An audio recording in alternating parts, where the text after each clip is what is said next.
right with intelligence. Colors on our nations, just a semblance. Babylon's wall will fall with intelligence. I'm back, more sheep, more iron, more heads in the hands and front mics crying, more props. Big up yourself, you sellout agent. Stopped at the light, nodding to this in your conveyance. General Khalid Muhammad said he's a more.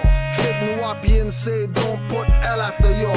Fake NOI burn Elijah Pool Bay pics. All you could do is break my bones with stones and sticks. Toronto, conscious coon town for boule clones. No entry with a felony, lectures over the phone. With intelligence, hence we don't break, we bend. Send energy back and forth in sequence, forth and back. Most don't want me on a track. I tell rappers about their tight shirts and showing ass cracks, not actions. Ignorance makes you a sinner. Get out from under and understand, conscious beginner. Become energy dinner or appetizers. Speakers beg my flow to come through the amplifiers. With no mic check, few takes do mic wires. F rappers co-defendants or gas liars. If he's got a gun and badge as his defense, my offense is my rights with intelligence. Colors on our nations, just a semblance. Babylon's wall will fall with intelligence. Some call the racists having us in their pens cause of your ignorance and no intelligence. Colors on our nations, just a semblance. Babylon's wall will fall with intelligence. Alchemists on beats, no full metal. Rapping dummies, glaring ignorance wells and sea pebbles. You got nothing, frontin' like it's precious stones. Think you got money cause they gave you a loan. In the mirror, do you see X or P Newton? Do you see a black or more or a European? Do you see a Trimbegonian or Jamaican? Or a member of Earth's first population? What do you see in the mirror? A goddess like T or a sellout supporting Master Hill figure? Ask in the mirror, how you look at straight vainness. Negro see the God but acting apeness. Some look and see wives of self-shapeshift. Some look and find the truth in eyes dark places. Revlon and Maybelline fake faces. Makeup can't hide ex-slave mental cases. With blonde weaves, that's not bad of course. Forgot to mention Rome, blonde hair identified horse. We are not guilty but want to be innocent. Guilt is responsible, intelligence. If he's got a gun and badge as his defense, my offense is my rights with intelligence. Colors on our nations, just a semblance. Babylon's wall will fall with intelligence. Some call the racists having us in their pens cause of your ignorance and no intelligence. Colors on our nations, just a semblance. Babylon's wall will fall with intelligence.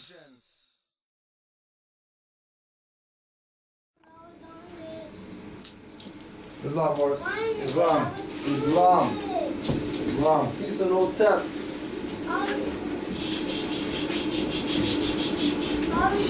Get some stuff out the way.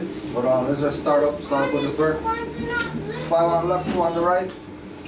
Allah, the Father of the universe. Allah, the Father of the universe. Father of love. Father of love. Truth. Peace. Freedom. And justice. Allah is my protector. Allah is my protector.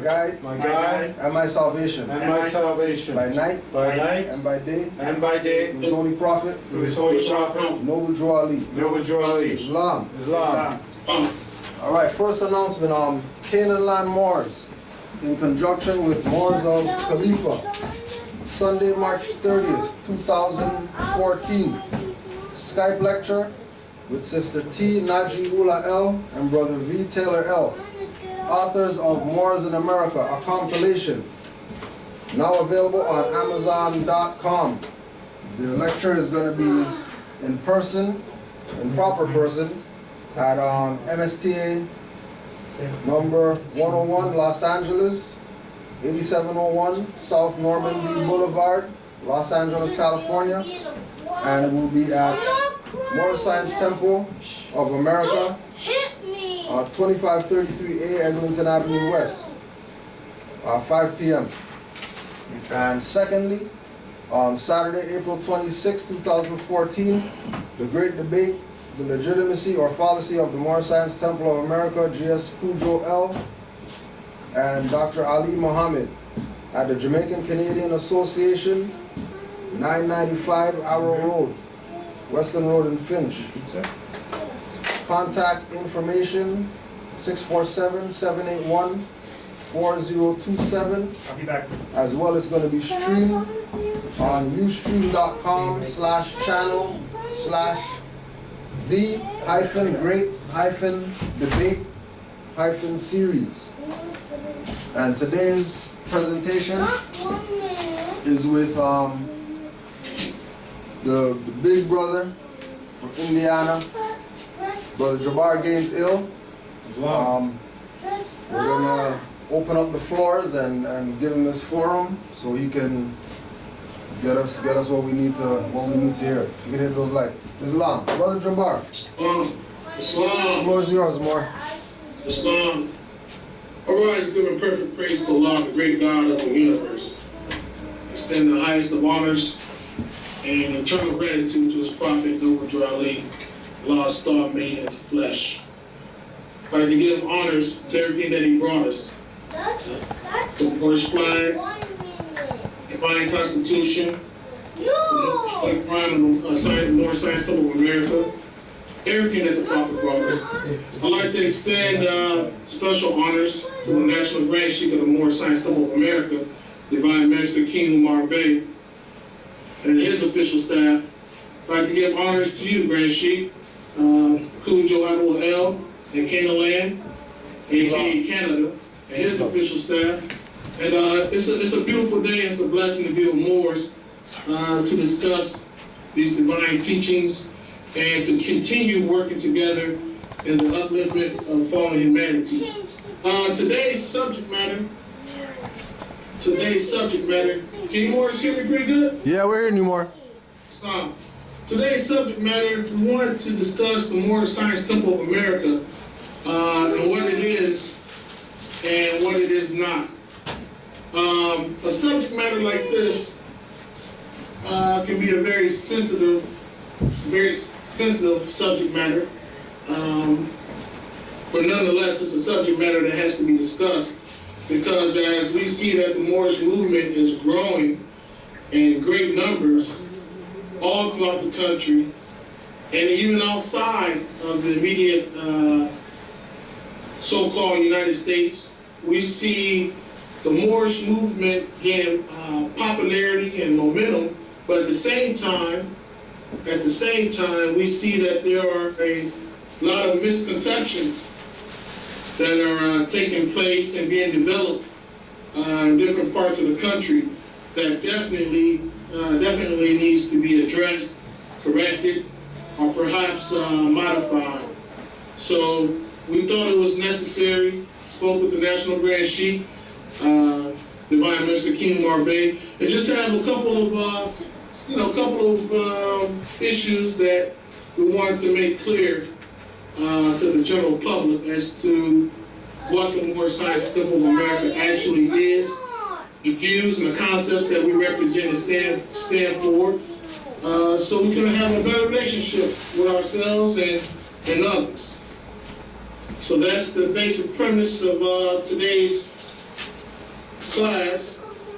Usually my classes that I have with GS Kudjo are pretty long, pretty extensive, but today's class is going to be a relatively shorter class in comparison to the others. But nonetheless, I hope we can get some good information to walk away with and some concepts to walk away with. The main thing that we want to make clear throughout the Moorish movement, and I would like to offer up a subject matter like this for anybody who might be listening in the future as well. If you are a Moorish American Muslim and the question is posed to you as to the name of your free national government, and this is not a question that you have to answer out loud, just something for everybody to answer to themselves. What would be your answer if asked the question, what is the name of your free national government as a Moorish American Muslim? What is the name? If I was to say, if I was Chinese, I'd probably say I'm from the Republic of China, etc., etc. But for a Moorish American Muslim, what is the name of your free national government? And what we would like to make clear to many Moorish Americans, that it's probably not known. It's probably not, it hasn't been grasped yet, but the reality of this fact is the Moorish Science Temple of America is the free national government of all Moorish American Muslims. This is the lesson that the National Grand Sheikh, King Umar Bey, would like to get out to all Moorish Americans around the country. We want to make it clear that the Moorish Science Temple of America is not a place where you come to read books and burn incense. Oftentimes when we hear the word temple, we think of these lofty ideas of people just coming down and sit down and meditate on the issues of life and creation, which we do that. But in a total sense of what the Prophet established for us, the Moorish Science Temple of America, in reality, is the free national government of all Moorish American Muslims. The adjective phrase or the descriptive phrase of the Moorish Science Temple of America is a divine and national movement, which many Moors believe is the actual name of the free national government, but it's not. It is only a description of what the Moorish Science Temple of America is. It's a divine and national movement. It is a descriptive phrase of what we are doing inside of our government and redeeming our people. One good way that we learn to simplify things for a lot of Moorish Americans is to simply let them know that wherever you find your free national constitution, wherever your free national, for any group of, for any nation of people, wherever your free national constitution is housed, that is where your free national government is. I'm going to say that again. Wherever your free national constitution is located, that is where your free national government is. And we know that the Holy Prophet Muhammad Ali established our free national constitution within the entity and government of the Moorish Science Temple of America. That is the premise of what we want Moors to know throughout the country. There's a lot more. We're going to keep it always as we always do. Our classes are very, our Skype classes rather, are very informal. They're basically a fireside chat. So at any time, as we disseminate certain information or talk about certain items or issues, anytime that somebody has a question, feel free to raise that question up right then and there so you don't forget it. Or if it touches you that way where you want to ask it, please ask it. Oh yeah, more. There's a lot more. Son. Question. Yes. Free national constitution. Mm-hmm. Being that now, okay, when we go around the world to other nations that have free national constitutions, right? Mm-hmm. Is it correct to think of it from the perspective that all those free national governments that have free national constitutions, including ourselves and what Noble Drew Ali set up, is it clear to look at that from a perspective that it's free because it's an indigenous government? Aboriginal, indigenous government? Well, I would say, far as a latter definition, yes, not as a primary one. I would say it's a free national government by the declaration of the Prophet for it being a free national government. And that's another issue that we want to talk about, the dynamics of Moors, or people claiming Moorish heritage, with the exception or with the exclusion, I should say, of the Holy Prophet. That's another aspect we're going to cover here shortly. Can Moors, or what do we think about Moors who want to discuss these three national standards without the inclusion or leadership of the Holy Prophet Noble Drew Ali. But the answer is to that again is we are free by declaration of Allah's Prophet. That's what constitutes our freedom, is Allah's Prophet declaring us to be a free national government, a divine government established in due time to save fallen humanity. So that's the answer to that. All right. That question. That's a good question. All right, thank you, Mark. Excellent question. I want to start off the class and go on right into the humanity packet, humanity booklet right here. And this particular subject matter that the Prophet covered here is very, very relevant. That I'm going to cover, that I'm going to read off to you right here. It's very relevant. Also vindicating his prophethood.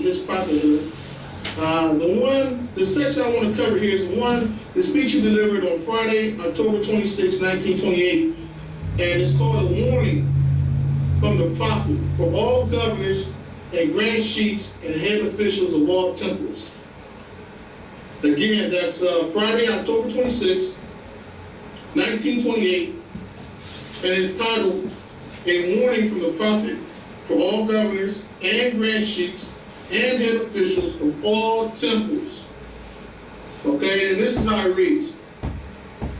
Renew your acts, amend your ways, because the great conference is on its way, and in it is where the law will be enforced before the great grand body. The continuance of the present officers in the temple will depend on your past good work.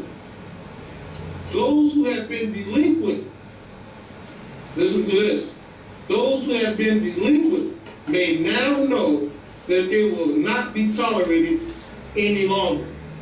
Now, if you put that in a broader context,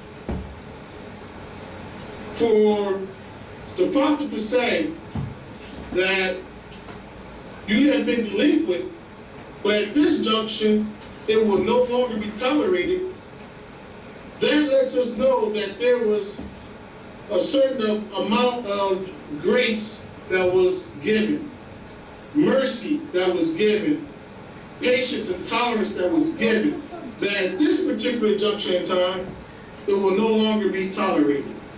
Islam. So when we see right here where it reads that those who have been delinquent may now know that they will not be tolerated any longer because this great divine and national movement move on according to law.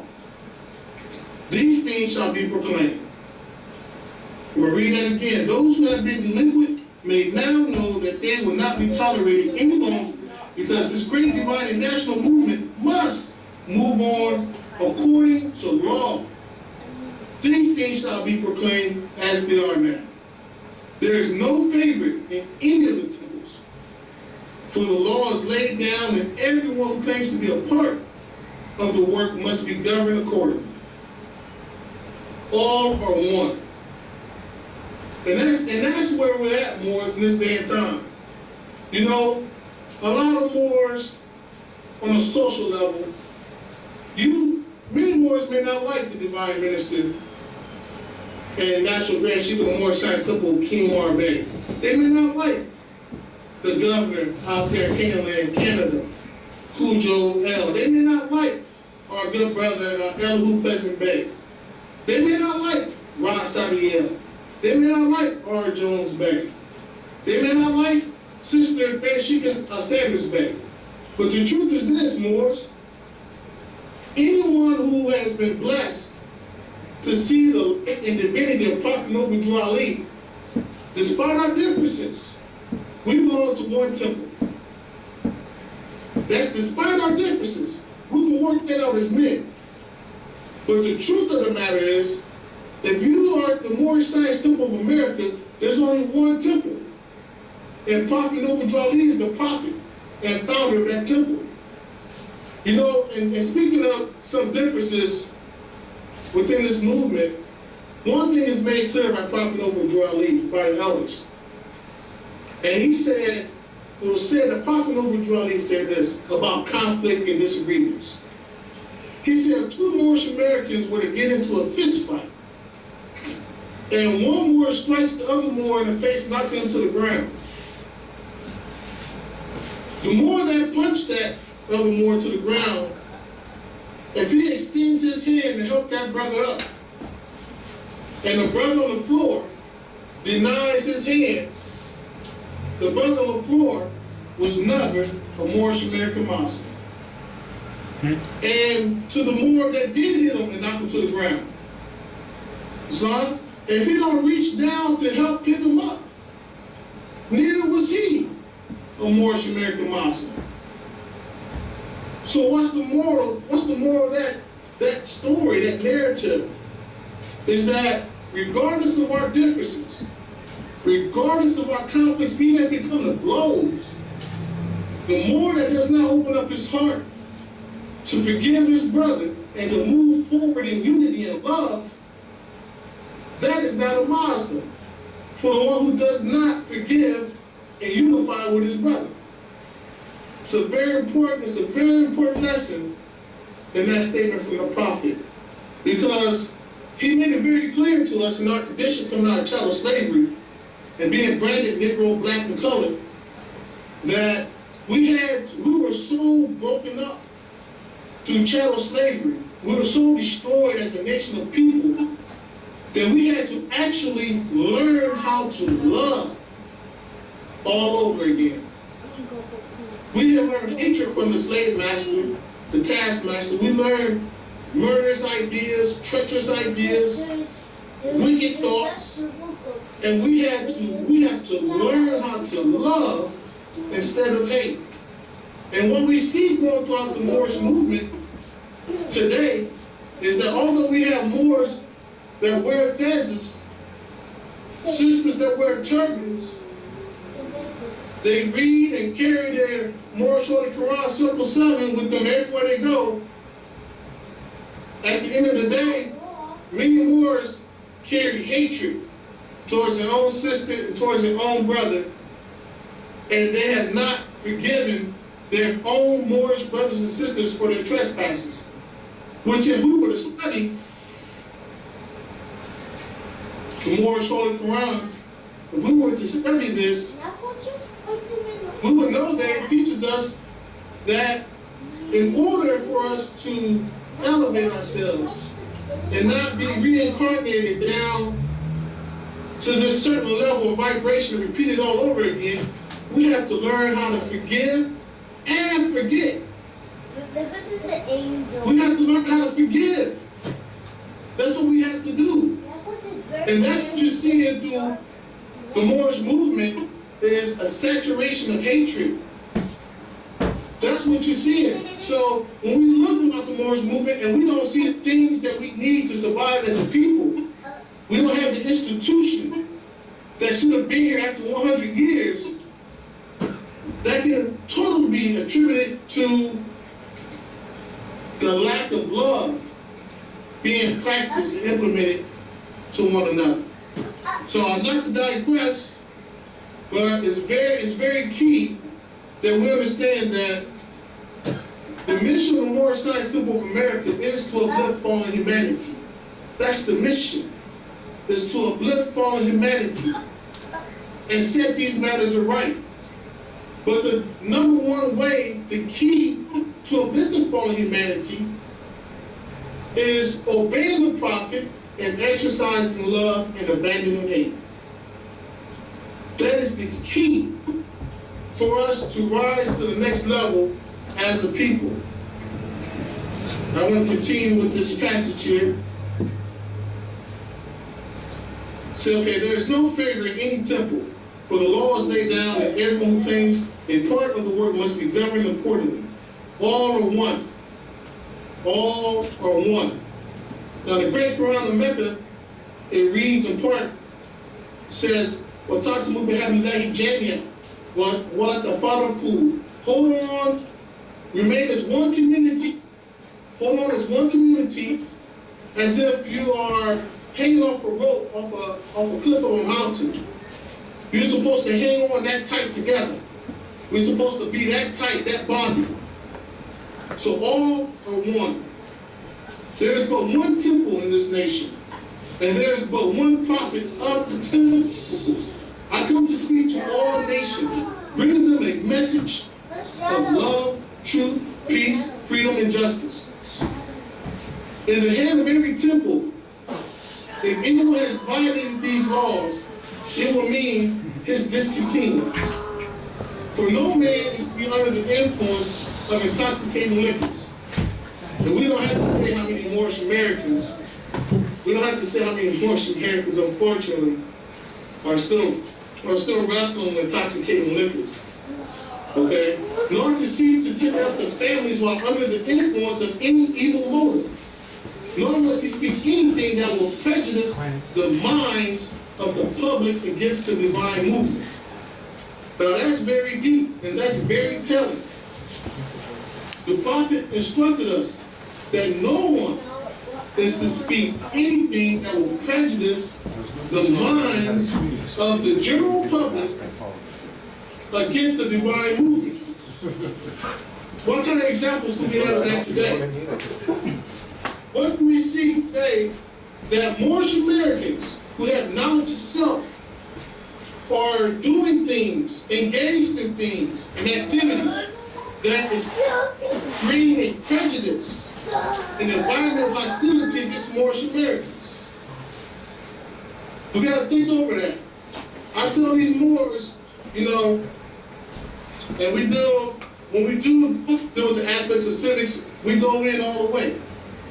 But we have to tell some of these Moors, don't try to grab onto none of these European birth certificates and try to trace this stuff back and try to extract some funds, all of that.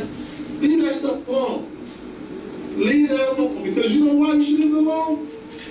Because Prophet Noble said that we are to return the church and Christianity back to the Europeans.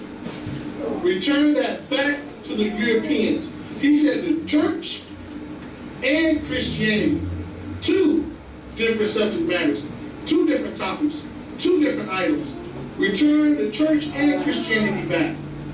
The church is dealing with the earthly dynamic of European politics and their customs and their ways and norms of doing things. We have to return that back to the Europeans. And then the misconceptions or the concepts that we have taken from them, polytheism through Christianity on a spiritual level, that too, we must return that back to the Europeans. So this is very important when the prophet says this, that we can't prejudice the minds of the public against this movement. If any of the laws are violated, anybody of gray sheep or sheets can file a charge against the violation to the grand body over which the prophet presides. This power is vested in 7 or more sheiks for the protection of your temple and divine movement. The prophet Noble Jali, the founder of the Moorish Science Temple of America. That's very profound. So we see, Moors, that the Moorish Science Temple of America is the actual entity that's going to reconnect us back into the favor and grace of Allah. We have to become better practitioners, Moors. We have to become better practitioners of what the Prophet described as Islamism. Islamism. Before we can reach the state of Islam, we have to travel the road and exercise Islamism to get to the point of what we call Islam. You follow what I'm saying? We look around ourselves and our environment and say, man, how come everybody's at odds with one another? How come this is that? How come we don't have this institution? Or why are we in conflict with these foreigners on this level? We are out of a state of Islam because we have not been practicing Islamism. And how can you practice Islamism if we don't follow divine instructions? And this is the reason why the Holy Prophet said in his affidavit, and I know that we have a lot of adepts present in the class. Now, again, I don't want to bore the Moors with items and documents that they are very much familiar with, but I want to go over these items for Moors who may not see this, who may not know this information, come across this class. But the Prophet made it very clear.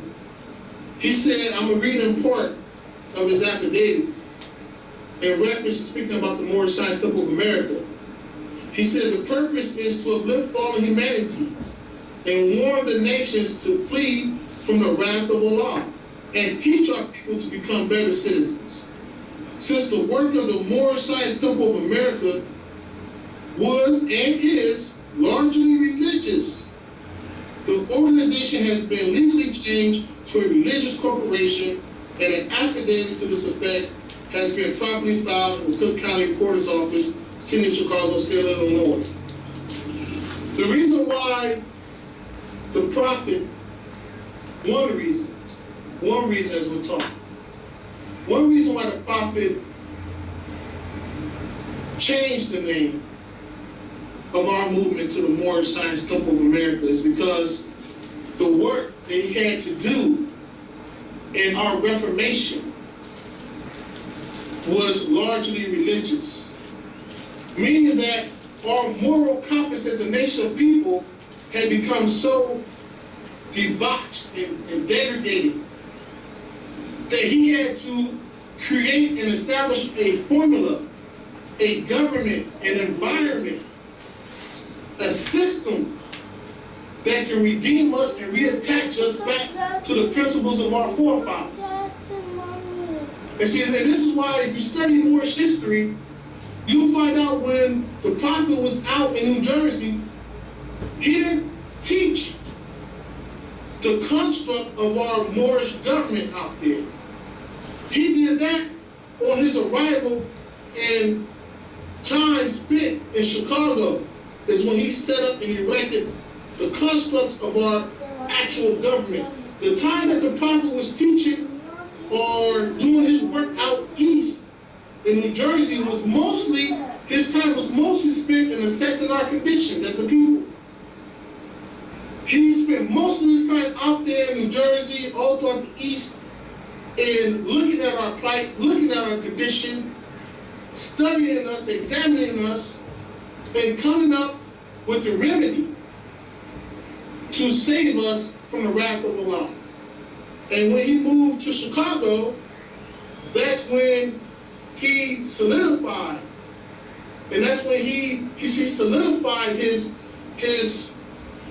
remedies that he prepared for us in establishing the Moorish Science Temple of America as we know it today, and giving us and establishing our Constitution, our customs, and our way of life. This is very important. And so, what the Moorish Science Temple of America is, it is actually the government of our people. It is the government of Moorish Americans.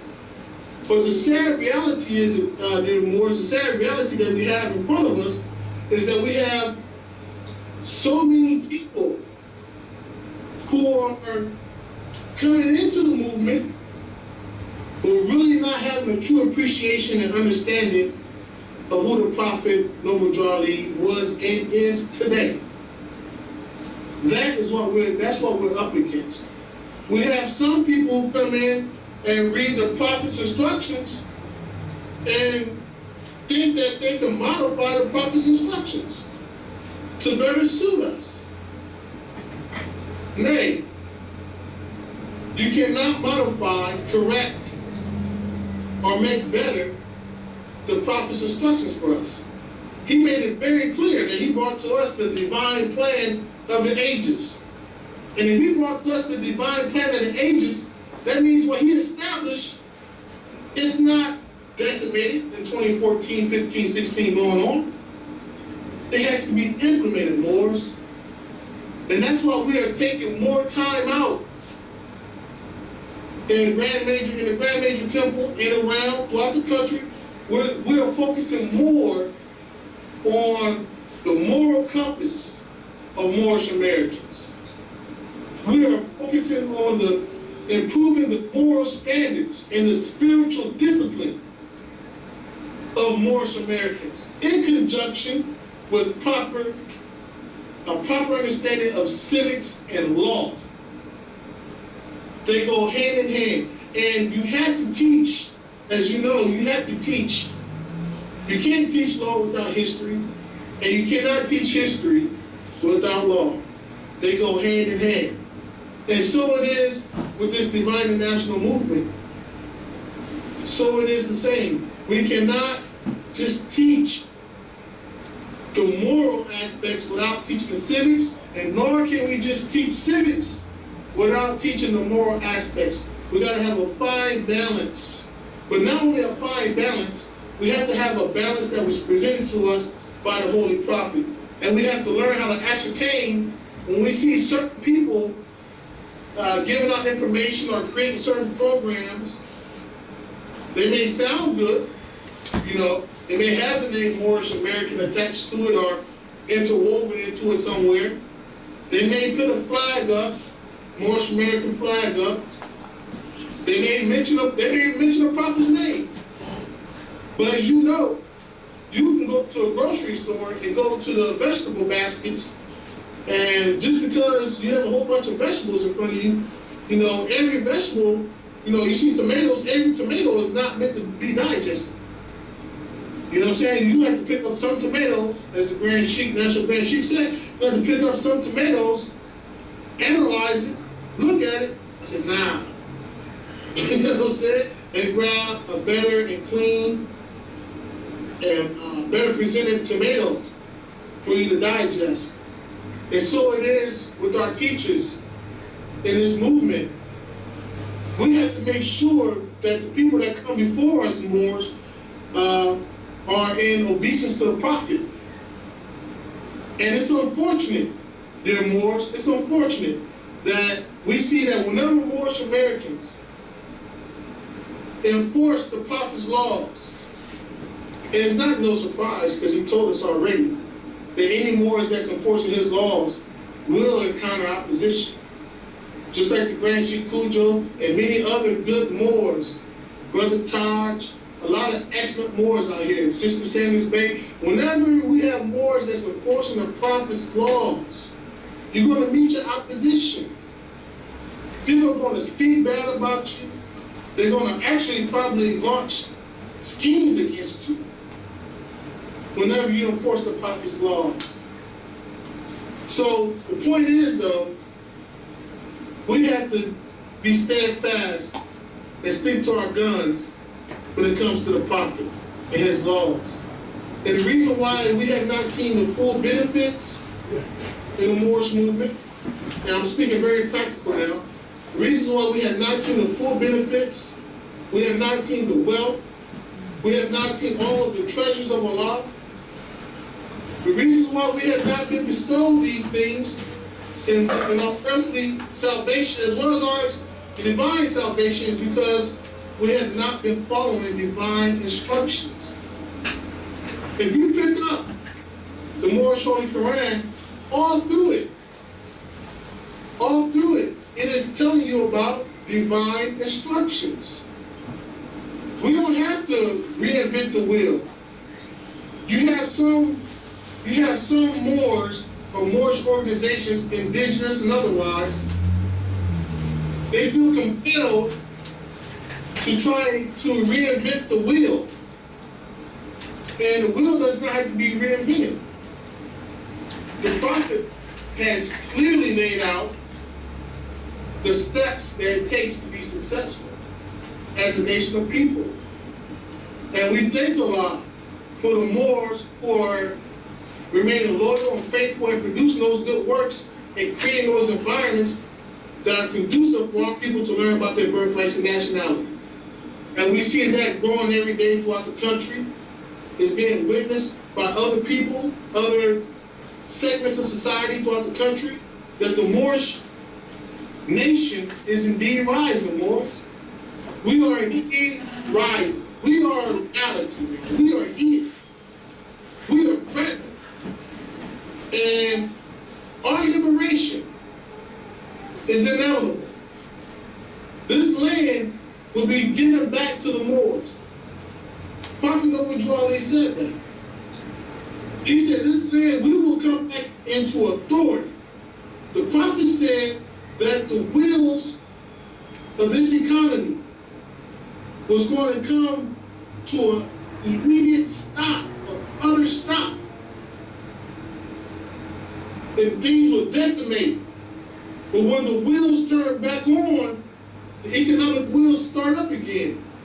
The financial control of the earth's resources will be back in the possession of the Moors.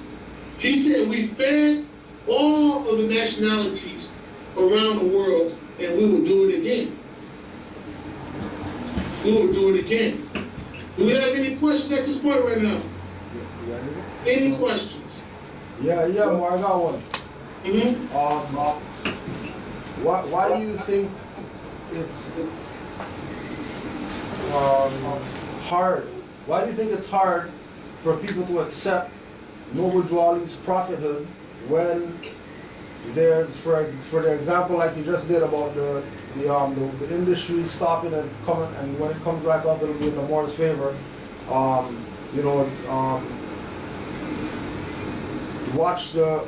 Read the newspaper, listen to the radio, Europeans gonna tell the truth, all that stuff.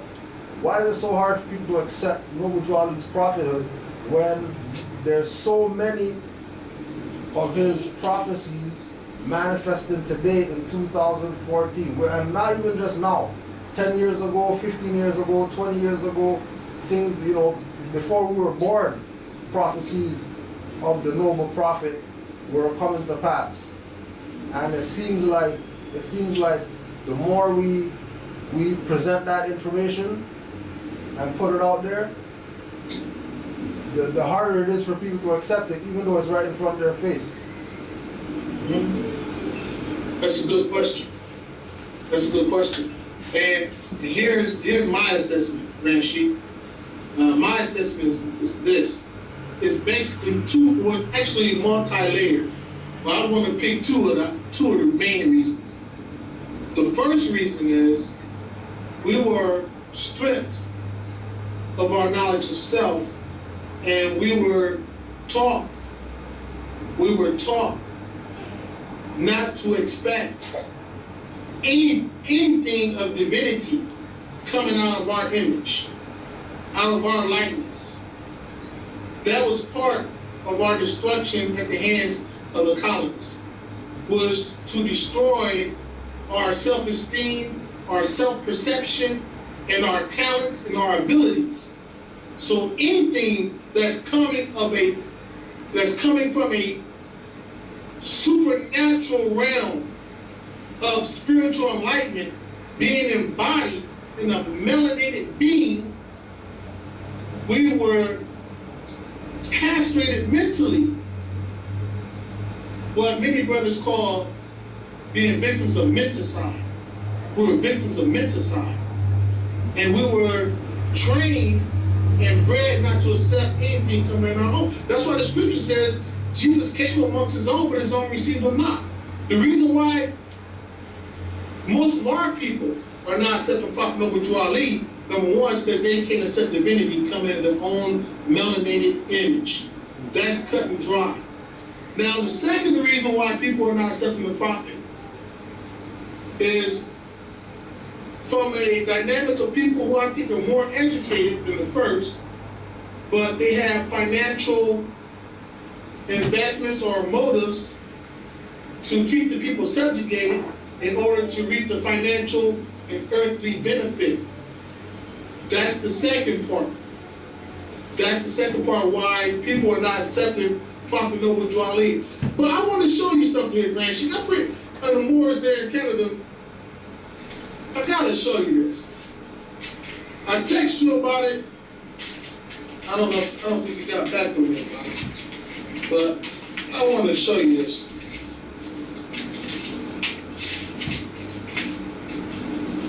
Can you see, is that held up pretty good, the Final Call newspaper? Not fully. Yeah, if you could bring it closer, yeah. I want to bring it forward. Maybe, can you guys see that? Yeah. I want you to look at that real good. All right. This is out there, Savior's Day edition here. It's called Big Talk or Bold Action. March 11th issue of the Final Call newspaper. And you know the history of the Nation of Islam, Master Prophet Muhammad, etc., Elijah Muhammad. But I want to show you more. I don't know if you can see the center of that picture. Yep. On stage with Mas Mariam with Farrakhan. All right. Yeah. Can you see that picture, Noble Jolly? It's live. Here's a picture of the Prophet right there in the center. His God, Master Prophet Muhammad's off to the far left and the right in the corner. But he has Prophet Noble Jolly right there in the center. That's, to me, that's very telling, Morris. That's very telling. That you say that Master Prophet Muhammad, I'm getting on to the point, I'm making a connection about people suppressing the identity of Prophet Noble Jolly. You know, you say that God came in person, Master Prophet Muhammad, but you got him out to the outskirts where he can barely be seen. You say this is God in heaven who you pray to at night, off to the side, and then in the center, in the more illuminated image, you have the Holy Prophet Noble Jolly. That's a very telling sign. And that's in the Final Call newspaper. That's in the volume 33, number 22, the March 11th issue. And it's titled Big Talk or Bold Action, the Final Call newspaper. And they have Prophet Noble Jolly front and center on the stage of Mas Mariam. But they won't bear witness. But I'm going to tell you something, Morris. Explain it again. The importance of the Moorish Science Temple of America. We know that truth doesn't change. Truth doesn't change. You can manipulate, or what you perceive to be manipulating the truth. People think they can cover the truth. But truth cannot be destroyed, nor does it change. It cannot be changed. So, all we have to do, dear Moors, with this Moorish science, with our government, because our people are coming to this government. The prophet said all we have to do is keep the temple doors open. That's our job. Keep the temple doors open. That's our job. The day is coming, Moors, where you're going to see a lot of Moors from the Nation of Islam, because they're studying it right now, Moors. They're putting pressure. I'm telling you, Moors, I talk to these Moors in Chicago all the time. They're putting pressure on these leaders of the Nation of Islam. They're putting pressure on them about the contributions, the identity, the history of Noble Jolly. Elijah Muhammad's relationship and participation in the Moorish Science Temple of America. And brother, I'm going to tell you, Brad Sheep, when I first heard you speak, it was on one of your CDs, and I never heard your voice with these type of inflections and rage and tone. And he was talking about how, Elijah Muhammad sold out. They did. They sold out the prophet. Had their fezzes on and removed their fezzes. And you asked them. You said it was time to speak to them the way they're supposed to be spoken to. Where's your fez at? What happened to your membership in the Moorish Science Temple of America? What happened to your loyalty to the Prophet Noble Jolly? And the people I had with me listening to that, they felt the same way. It was like, who is that, brother? And it reveals the spirit. The prophet spoke to you, brother. The prophet spoke, because we have these Moors out here who know the truth, but they want to create some type of system where they collect the wealth and embezzle the prophet's funds for the upliftment of fallen humanity. But I'm saying that to say this. It's the job of the Moorish Science Temple of America. It's the job of the Moorish Science Temple of America to keep the temple doors open, to educate its members, its citizens, and to go out and proliferate, to spread this information along the highways and the hedges and the institutions, the college institutions, the business world, to the prisons, because the time is amongst us. This is a government. And anyone who doesn't think that the Moorish Science Temple of America is a government need to do more homework. We have inside of the Moorish Science Temple of America a governmental obligation to pay per capita taxes. I didn't say donations, per capita taxes. I collect them. Taxes. And if we go into this Black Laws Dictionary just for a quick moment, and it seems very elementary, and it may be very well be, but I want to read to the sisters and brothers the definition of the word tax according to law, which we have a per capita tax in the Moorish Science Temple of America.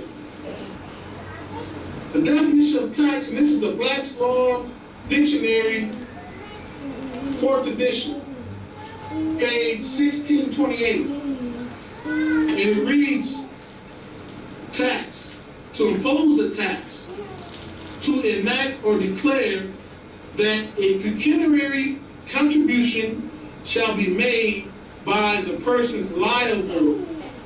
That's another heavy legal word. The persons liable for the support of government. Spoken of an individual to be taxed is to be included assessment made for purposes of taxation. This is a pecuniary. Now, when you see the word pecuniary, that's just saying it's dealing with money and finances. It's dealing with money. It's a financial obligation. The word pecuniary. Contribution shall be made by the persons liable for the support of the government. There's a reason why the prophet said there's spirit in everything that he said and done. There's spirit in everything, every word he spoke. And the Moors know that we have many taxes, different types of taxes inside of this organization. The Moorish Science Temple is not a social club. That was the reason why the prophet wanted to reiterate that. He was saying it was not a social club in contrast to this actually being a free national government. He was letting people know. This is not just some moribund institution where you come practice some rituals. This is not that. This is the entity, the living government that will redeem fallen Moors and build us back into our position to be accepted by Allah, and to govern the earth accordingly through love this time around. We're going to rule by love as Moorish Americans. Do we have any questions right now? I know I talked a lot. No, that's all good, Mark. I can't hear you, beloved. Go ahead. Okay, so basically, that's where we're at, beloved. The Moorish Science Temple of America has the obligation to redeem our people, to uplift our people. And we can't worry about these, biased media outlets. We can't let people who are being subversive, destroy our motivation. We have a lot of people who watch, they sit at home, Moors, they watch a YouTube video, then they go somewhere and purchase a fast, and then they calling themselves divine ministers or grand sheiks to the public. And they're misinforming the public. You follow what I'm saying? We have a lot of colorful temples. A lot of colorful temples correct. They feel like if something don't go their way, well, I'm out of here. And then you're going to set up a colorful temple. The prophet said the day is coming where we're going to be governed by law, exact. And that day is coming, Moors. The Moors, hey, I'm telling you, Moors, the Moors unified. And all these colorful temples, fraudulent sheiks, these people that try to embezzle the prophet's funds to enrich themselves, until the earth is going to fall on them. And I want to encourage the Moors, you know, I want to encourage all the Moors to hold on to your post. Man your post. Don't abandon your post. You stay in your job, because believe you me, Allah is, of course, Allah sees you. The righteous ones around the world see you. And even the enemies of Allah see you. You man your post. The duty is on us. The duty is on us, dear Moors, to correct this environment at this time in creation. It's our job to balance the scales. And I know when I feel form, and my soul and spirit is upon the scales, I want Allah to look at me as a faithful servant. I'll take a couple of smacks here and there. I'll take a couple knocks. But I want Allah to look at me as a faithful servant that held my post, that uplifted the Prophet's laws, and never feel, dear Lord, by following the Prophet's laws that you are, what's the word I should use? Never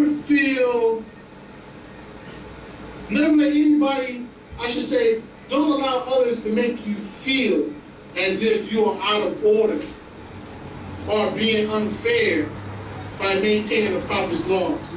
As we just read in the earlier articles from the Prophet, there's no favorites. There's no favorites in this divine mission. We are only friends by the conduit of the Prophet's laws. You follow what I'm saying? If your brother's out of line, we don't sweep it under the rug and say, well, that's my partner, that's my friend, that's my sister. I ignore that. The Prophet told us that even if his mother was to do wrong, that he would have to correct it. And that's what we have to do. We have to sharpen each other's blades in this Moorish movement. And it's coming to that. People are coming to the Moorish movement by the droves, Moors. I'm telling you. They are coming by the droves. They're coming in by the thousands. They have questions. And they need answers. And the Prophet's giving us everything that we need to save ourselves. He's given us everything that we need to save ourselves. All we have to do is maintain our courage and to keep our moral compasses in check. That's what we have to do. When that prayer says that Allah He is our protector, He is our God, He is our salvation, those are not just empty words to be recited. When you have people slanting your name, you can't be afraid. You can't be afraid to continue to teach.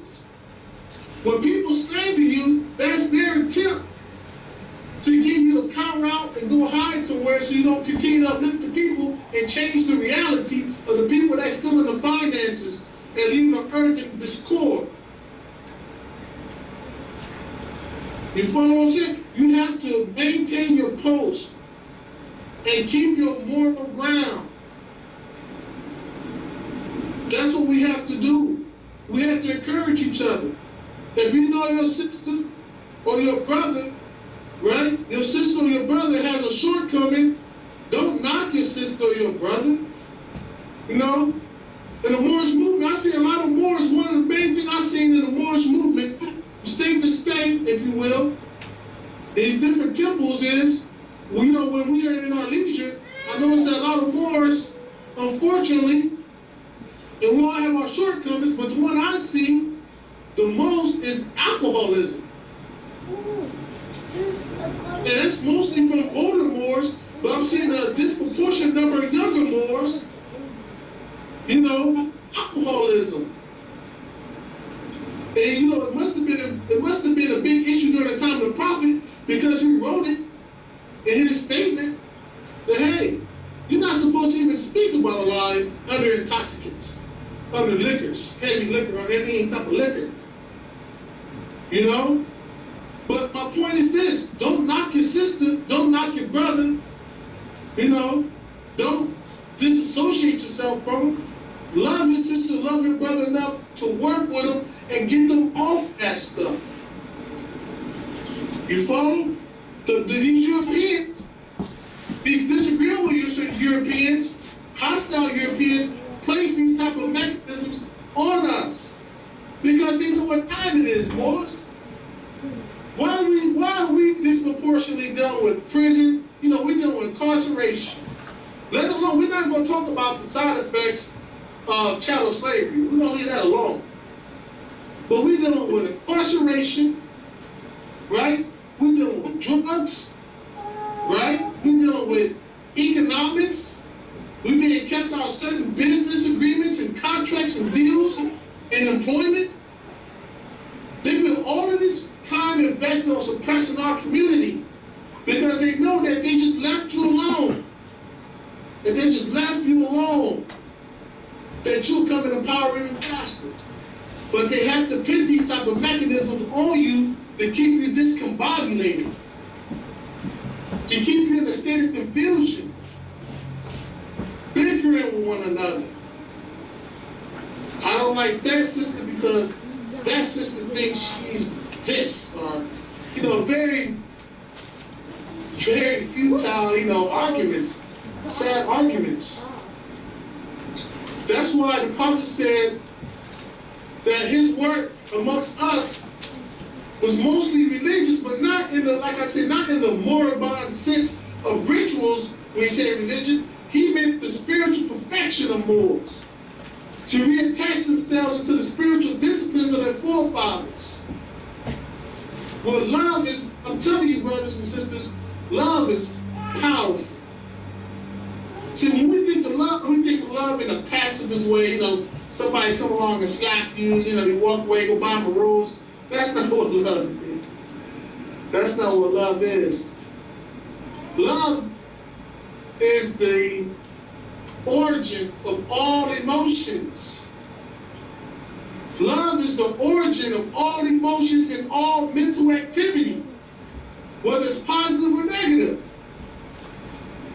You have some people, if the love is not proportional, if it's not proper love, you have some people that have love to do wickedness. Now I'm sure everybody knows somebody that seems to just love to create confusion, love to spread gossip, they love it. But love proper in honoring and in obeisance to Allah Ta'ala is one that nourishes, is one that reforms and rejuvenates, is one that it heals, it progresses. And that's the type of love that Prophet Ali said that we had to learn to master. You have to learn to love.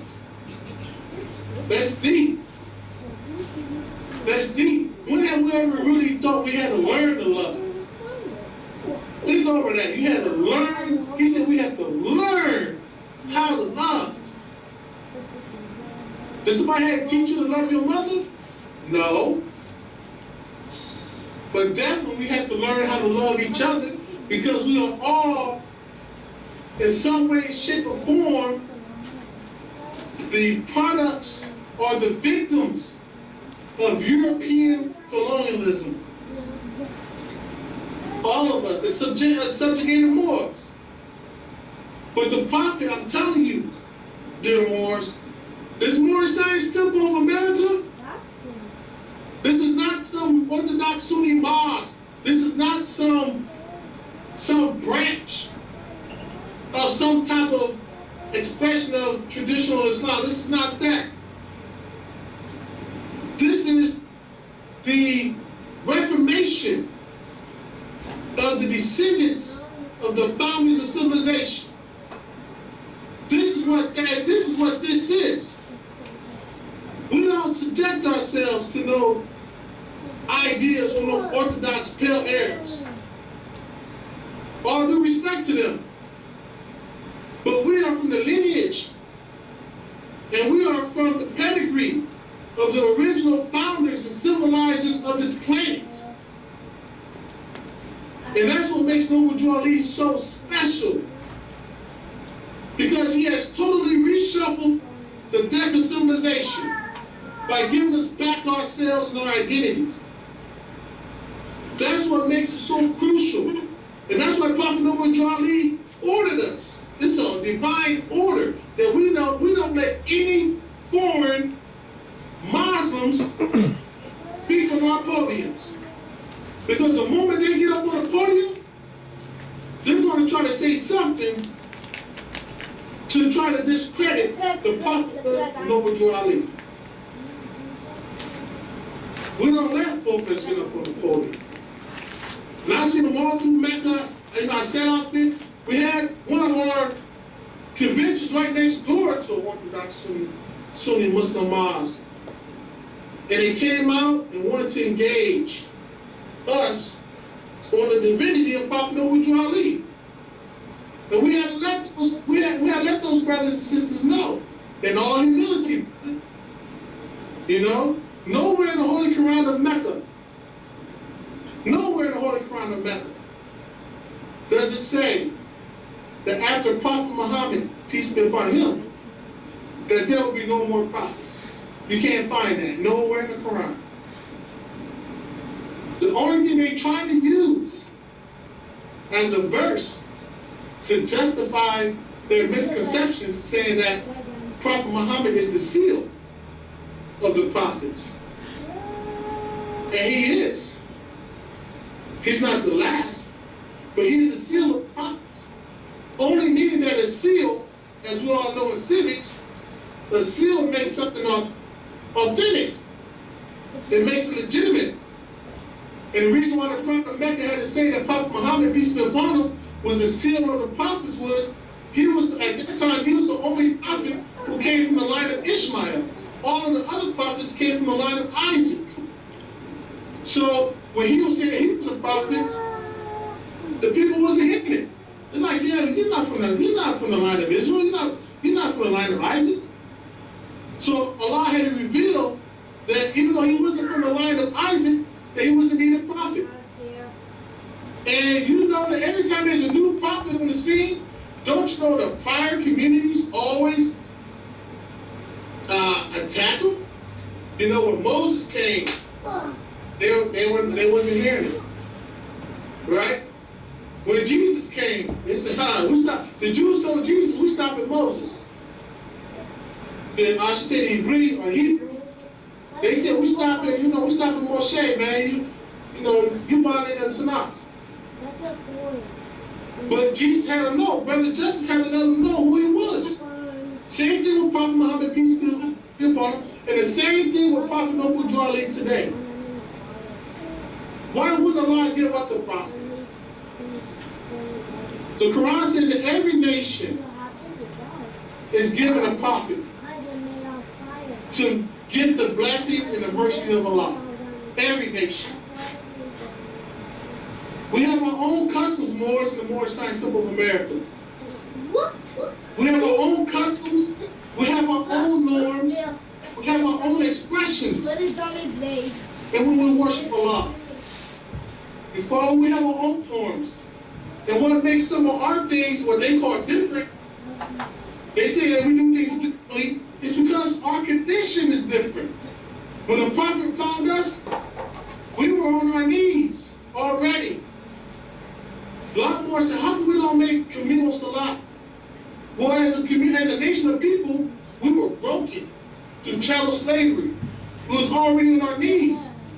So Allah had to raise us up on our square on our own 2 feet and erect us to reinstill our esteem. So we pray standing up.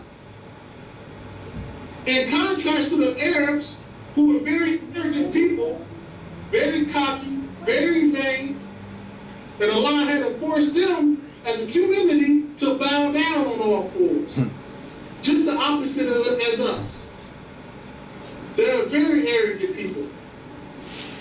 They used to bury their female daughters up in the sink. Child come out born a female in a ditch and throw her away. And as one good elder said, Brother Ross said, you know, they still burying they women today behind that field. And it's true. I'm saying the moral science of America is that divine governmental entity, Moors, and we should all be thankful to Allah in this day and time to be a part of this. we should be very thankful to Allah eternally. We wouldn't have all of this. You know, I can't wait to see that debate with GS Kudjo and hate to call him Ali, but for the sake of the conversation, the brother Ali. You know, how dare he say the things that he says about a divine prophet that came for his salvation? He wouldn't even know why the name Ali if it wasn't for Prophet Noble Ali. In this day and time that we live in Moors, and I'm going to wrap it up here in a few minutes. I know I said we'll have a shorter class. But in this day and time we live in, we take things for granted. You know, we can walk down the street as fast. You know, we can walk down the street today at the spare zone and think nothing of it. You know what I'm saying? We can walk downtown, walk to the Europeans, and think nothing of it. But you take it all the way back to the time of the Prophet, and you wearing a fez, and you talking about the Europeans who are going to have to pay a divine price for what they've done to our forefathers with these lynchings. You know what type of man that is? That's a warrior. The Prophet Noble Ali said that he's just not a prophet. What did he say, boys? He said that he was a general. For him to say that he was a general, that implies there's a conflict. For him to say that he's a general, that means there's a conflict. So what is that conflict? The conflict is with the Europeans trying to keep our people subjugated from knowing their true identity and their birthrights and their status and their honor and prestige here at home and throughout the world. Is to keep you subjugated. But at no time, as the National Grand Chief King Marbek tells us, at no time where we should get up, supposed to knock off our square. That's the point where they have you talking in a very, excuse me, have you talking in a savage manner, if you will.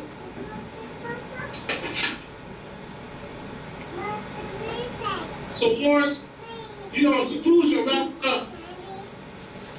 I want to thank Allah. Allah gave us a prophet of our own. We don't have to go to Israel. We don't have to go travel across seas. We were given a prophet to us right here where we live, speaking a language that we spoke and still speak today, understanding our condition and our plight. You know, I was at this college university and I was teaching this class at this university. And I was telling these Europeans, there's a mixed audience, but mostly Europeans, and I was telling them, could you imagine being attached or a part of a people that at a time in this history in this country, now this is before all these Chinese people, all these different nationalities came over. It was just Moors and Europeans. Could you imagine living under the tyranny of a people and a government and a law and and a multitude of institutions that no matter what happened to you and your family and your loved ones, there was no course for justice for you to pursue? Could you imagine living under that type of chattel torture, where a man kick in your front door, rape your mother right in front of you, and nothing happens to that rapist? You bring him to trial, you point him out,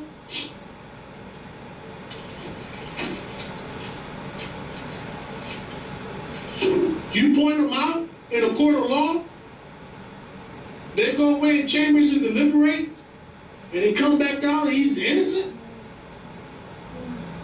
You imagine generations of that? What other people have suffered like that? Think over that. No court will give you justice. No officers will give you justice. And if you have the decency and courage to stand up for your family, you'll be found lynched off a bridge. This is what the Moors have been exposed to.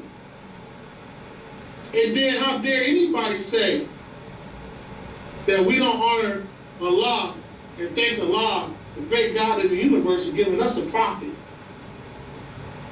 I'll never let anybody talk me out of my prophet. Not in 1,000 years. Nobody else came to save us. Nobody else came to save us. Who came? Allah raised the Prophet Noble Ali up from our toil and our suffering and our ignorance. And he reattached us back to our forefathers in the way that we're supposed to honor the great God of the universe so that we can acquire our earthly and divine blessings. I'm thankful to Allah. He could have left us as Negroes. Could you imagine being Negroes for another 600 years or whatever it is? I thank Allah that I have enough intelligence to govern affairs. I thank Allah enough to want to follow a divine constitution that was given to us for our earthly success. And I'm going to tell you something, Moors. You watch these Moors who don't like to follow law. You be careful of these Moors. Because the divine constitution of Moorish Science of America is easy to follow. It's easy to follow. And if you can't follow this constitution, this house is not for you. We honor our leaders. Brother or sister. If a sister's in charge, we honor her. If a brother's in charge, we honor him. We honor our authority. There's no big eyes and little U's in the Moorish Science Symbol of America. But there is responsibilities and people to be respected while they sit in that seat of authority. And if you can't follow Grand Street's instructions or the Prophet's laws, you have to go. It's not for you. Go back into the setting from which you came. But this is a divine environment made up of each of us. So this is an easy order. Allah has made it easy for us. Where there should be no room for rebellion. There should be no room for no rebellion. You got a Moor that got an argument. What's your argument? You don't like your Grand Sheikh? What that got to do with the law? If your Grand Sheikh is not violating law, you're supposed to obey him or her. Follow the Prophet's laws. And that's why our people, I'm going to say this in close, Moors, I'm going to say this in close. I'm not going to Build no soapbox. But I'm gonna say this. If you can't follow basic laws, Moors, try to improve yourself. Whatever it takes. You know, mainly the Prophet told us, in order to be good Moorish Americans, as much time as we have, it should be having our minds enmeshed in reading the Moorish Holy Quran. We should be in this book. In fact, the Prophet Ali said to us, according to our elders who are now 80-something years old, telling us that you can't even find your way through the Holy Quran of Mecca without this book. You can't. You shouldn't really even hold the Quran of Mecca if you're not holding this book right here with you. This book will teach you so much. This book will give you the strength not to worry about what they call death, because we know there's no such thing as death once you read, once you study. And it gives you the power and the courage to set things right on top of the earth. Get inside this Moorish Holy Quran. Moors, take time. Take time out, and I'm telling you.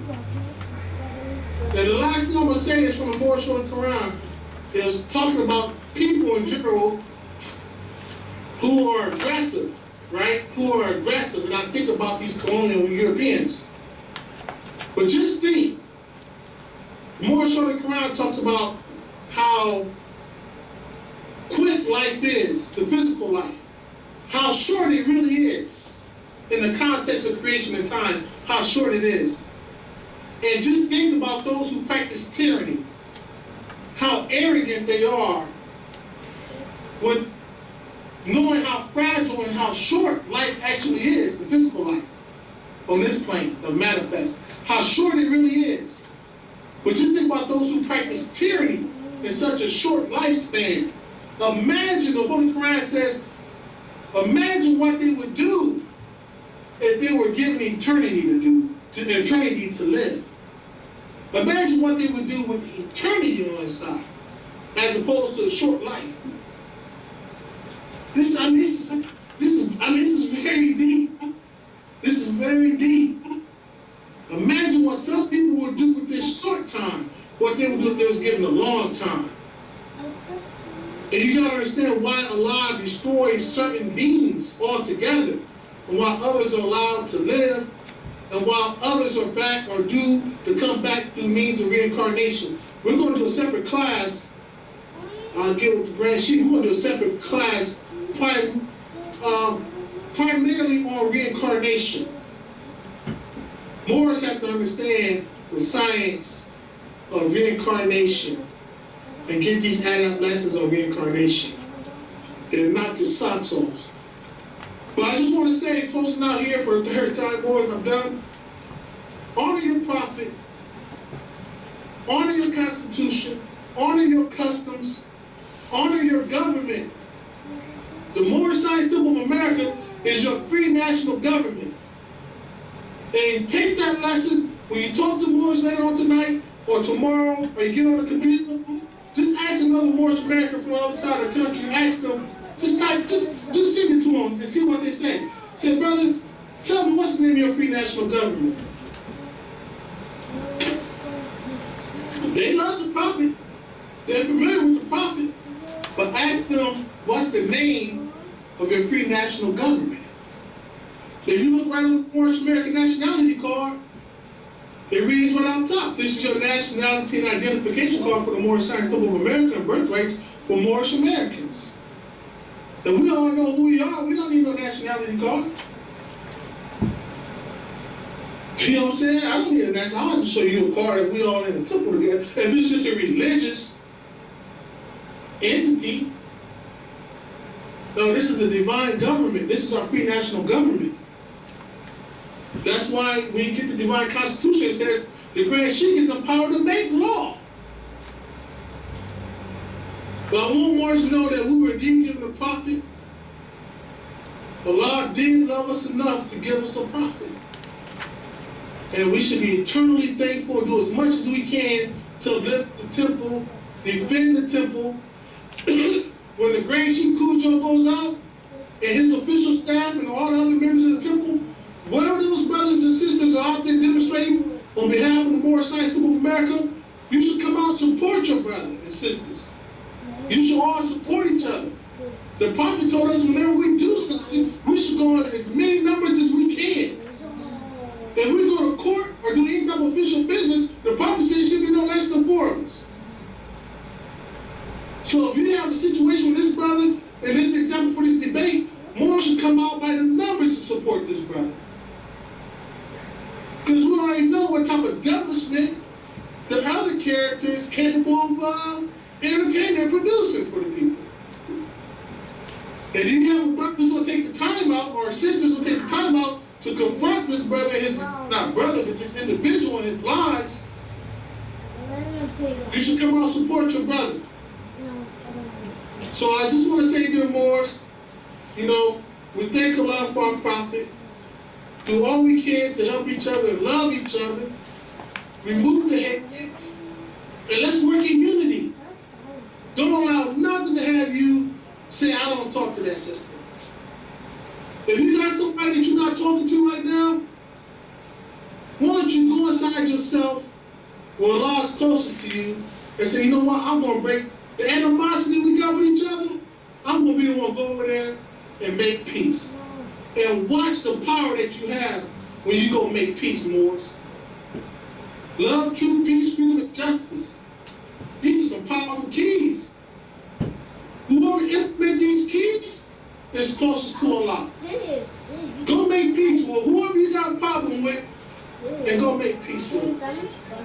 And let's work together and go out and redeem our people and bring them back into this government. Islam, that's all I got for class today, Grand Sheikh. I'm going to turn it over back to the Grand Sheikh. Now, thank you for allowing us to come out and take part in class, Grand Sheikh. Islam. Islam, I appreciate it. Any questions? Yeah, one before you go. Yeah. When you were talking about man in the post, Yes. could you speak about the importance of that based on you being military? Mm-hmm. What does it really mean to hold that post, whatever post it is, whether it's low level to immediate officials? Islam. We are all Moors, we are all liable for the success of our government. This is what man your post means, that whatever responsibility, whatever portion of responsibility that you assume for the betterment of your people, you are to see that obligation out to its ultimate success. And you're not supposed to leave that post or that job or that function that you committed yourself to. You don't leave it, you don't abandon it, you don't allow anybody to misuse it or abuse it, destroy it. You protect it and you elevate it. And by doing that, you elevate the whole nation. You follow? Manning your post is your personal obligation to yourself and your creator and your people to perfect our environment and our success as a people. So nobody wants to be labeled a traitor. You know what I'm saying? You take a post on in this government, you hold your post. If you're a secretary, you keep the best records that you can keep. If you're a treasurer, you think of ways that we can make finances for our government. In fact, the Prophet said, if we don't even have finances, we're nothing at all. Go read it. It's in the humanity pamphlet. He said, without finances, as a people with nothing. That's deep. Now we know that finances don't make the man. Free national principles do. But without finances, you're nothing. So whatever your job is, treasurer, secretary, grand sheik, if you're a grand sheik, teach the people what needs to be taught to function as a nation and to be successful as a nation. And your chairman should assist you. We all have to pay our dues, pay our taxes, No one person should have to keep the lights on. No one person should have to get the supplies that the temple needs.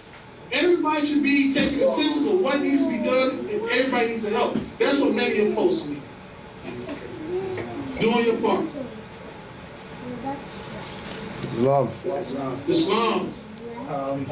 Peace more. Another question. Islam. How much time do you have, by the way? Is there...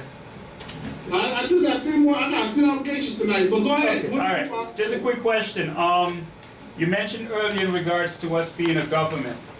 How important and how relevant is the Moorish Science Temple of America in regards to international law? Like, where do we fit in within the international venue as in the Moorish Science Temple of America? Right, that's an excellent question. We fit in we have a very, very important role. Brother Elihu Pleasant Bay was actually mentioning some of this. He came to visit us in Mecca, and was mentioning some of this. And Moors, we have an obligation on an international level, really Moors, to re-educate the world to the principles of love, truth, peace, freedom, and justice. You follow? A lot of times, we immediately think of financial resources and things of that nature, which is important, which is pertinent. We gotta have it. But the Moors' obligation and our relevance, all around the world, you see in the Ukraine, you see all throughout the Middle East, what they call the Middle East. You see all throughout Africa, South America, all around the world, like the biblical scripture says, wars and rumors of wars. And the reason why the world is in such decadence is because the founders of civilization are not cognizant of who they are and their obligation. This is our relationship to the international affairs. We have to teach the principles of civilization, which is love, truth, peace, freedom, and justice. It's our job to uplift all of humanity. The prophet says that he comes to speak to the nations of the earth. You follow? He comes to speak to the nations of the earth. So our job, once again, beloved, is for us to come into the knowledge of ourselves, create this kingdom on earth, this divine government, and establish peace on this earth. And the resources will flow naturally, effortlessly. The finances, the resources won't be extracted from the earth like we see under colonialism, as we see under capitalism, and what we see under imperialism. It won't be extracted like that. It will be extracted from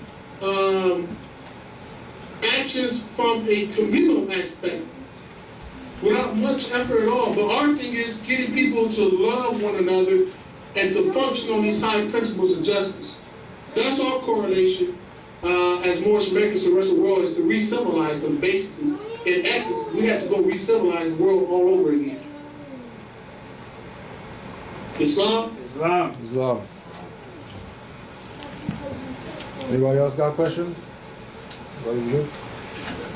All right, more. Islam, is that it? Yeah, give thanks, Sheikh. Appreciate it. Islam, Peace and love. Islam, appreciate you.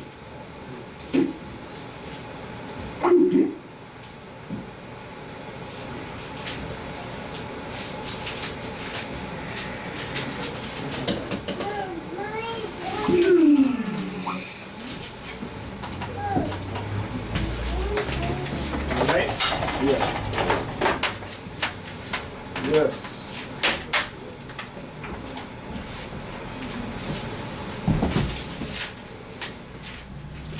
All right, so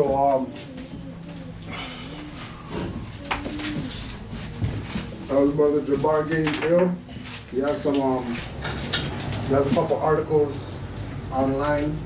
If you want to check them out, just We have some DVDs back here as well, too.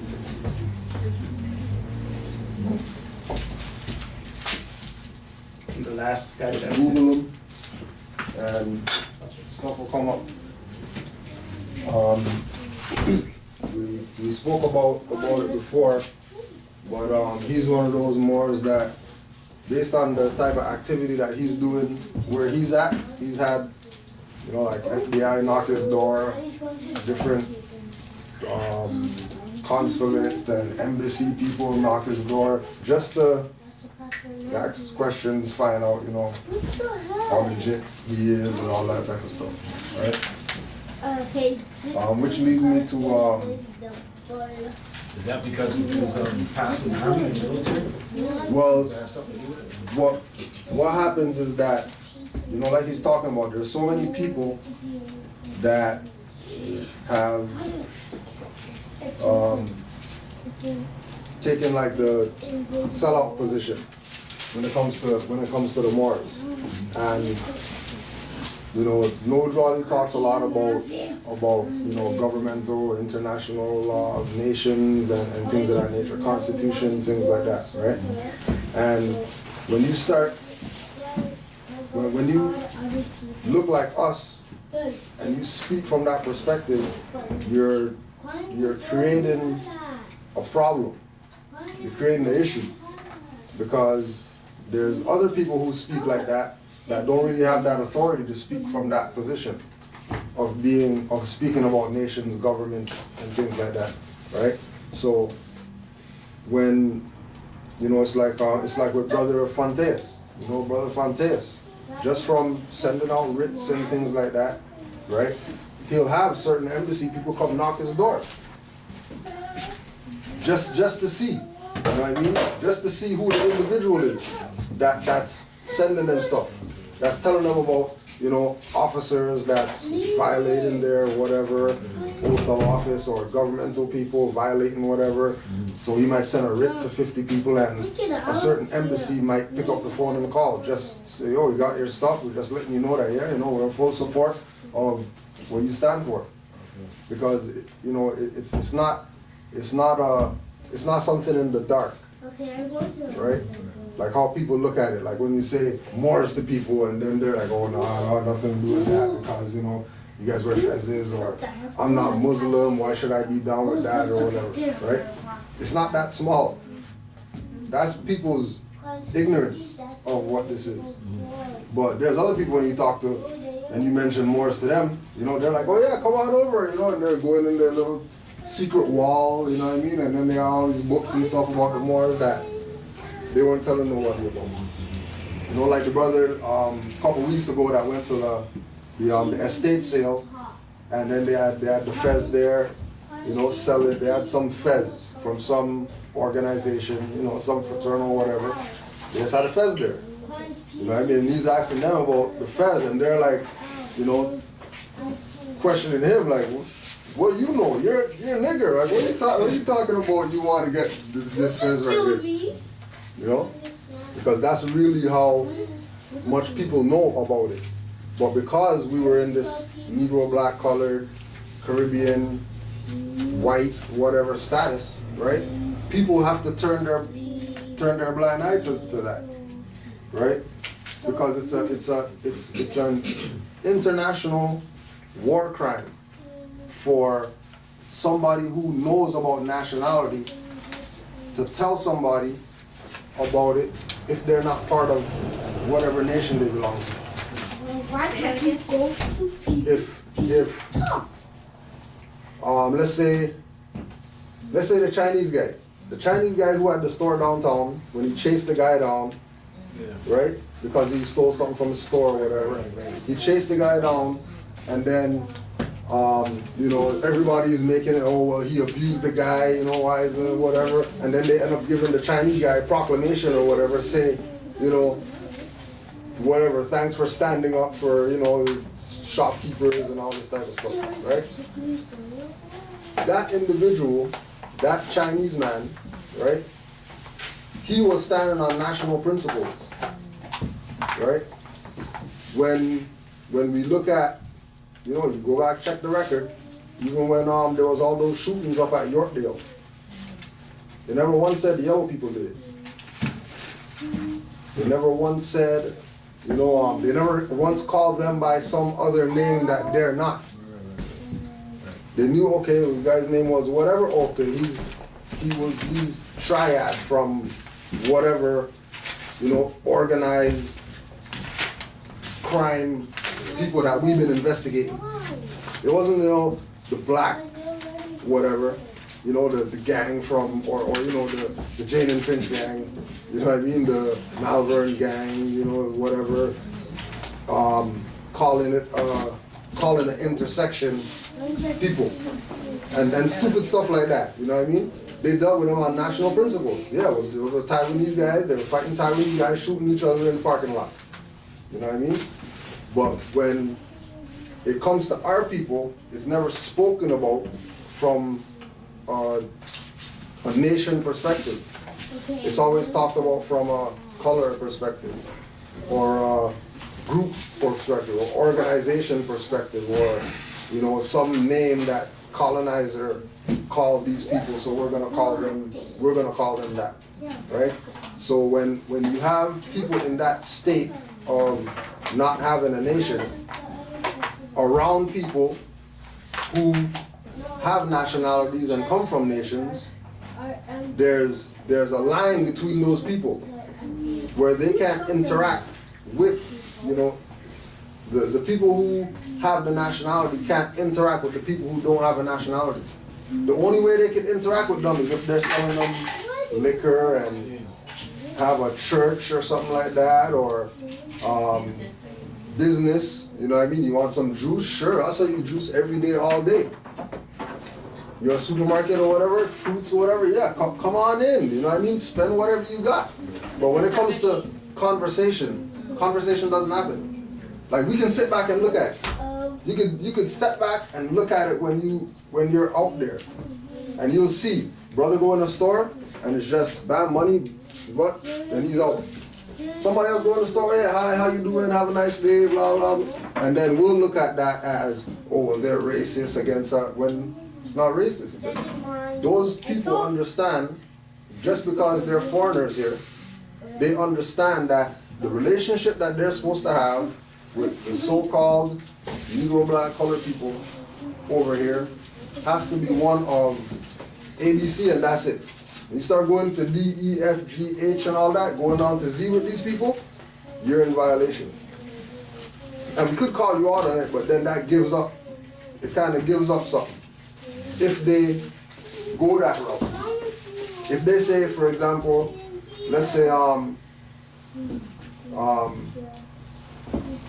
Chinese individual starts talking about, you know, why they build the wall of China, and, you know, the history of China, and, you know, that there's people who look like us that used to live in China, right?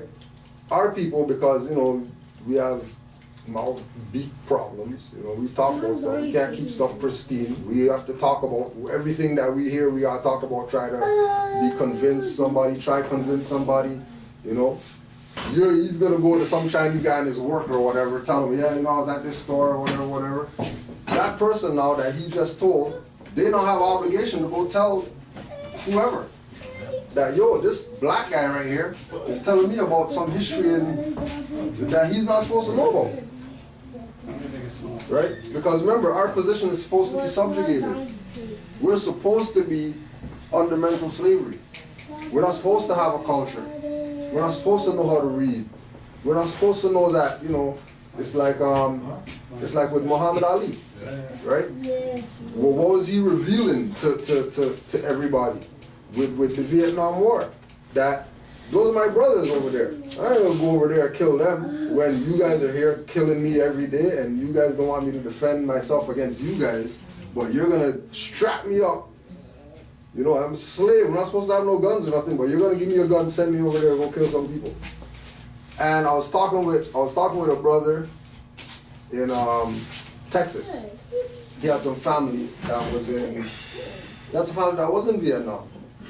And he's saying that when the brothers and sisters went to Vietnam, right, and they're in the, you know, in the bunk or whatever, they would get raided at night, right, by the Viet Cong.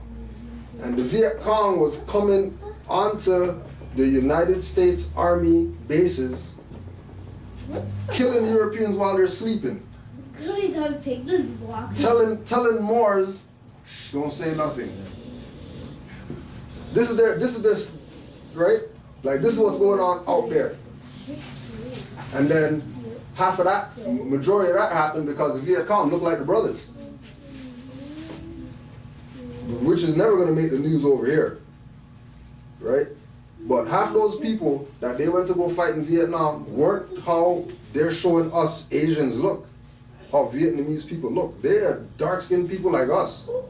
That were going into the camp telling brothers, shh, cutthroat, cutthroat, cutthroat, cutthroat, going down the line. And then they just leave, you know. Everybody wake up in the morning, everybody, oh my gosh, can't believe this happened, you know, but nobody's not questioning, how come nobody killed the black guys? Until it got to that point where, you know, they realized that, well, these guys keep coming over here. We keep sending them away, you know, our brothers, you know what I mean? You know, they're dealing with things on international principles. So they're saying, well, you know, we're Viet Cong, but, you know, we have family in America that are coming over here, fight this Europeans war. So we're not going to kill them, we're going to send them home, right? So we're talking, you know, 60s, 70s, whatever, you know, and these people getting sent back home. If 2010, 2014, these guys still going over there, they're going down with the European this time. It's not no thing of, oh, well, you know, go home now. Now it's, oh, you actually work for them now. We thought you were just some dumb niggers, didn't know what you were doing, so you ended up over here fighting this Europeans war, so we gave you a blight. There ain't no blights no more.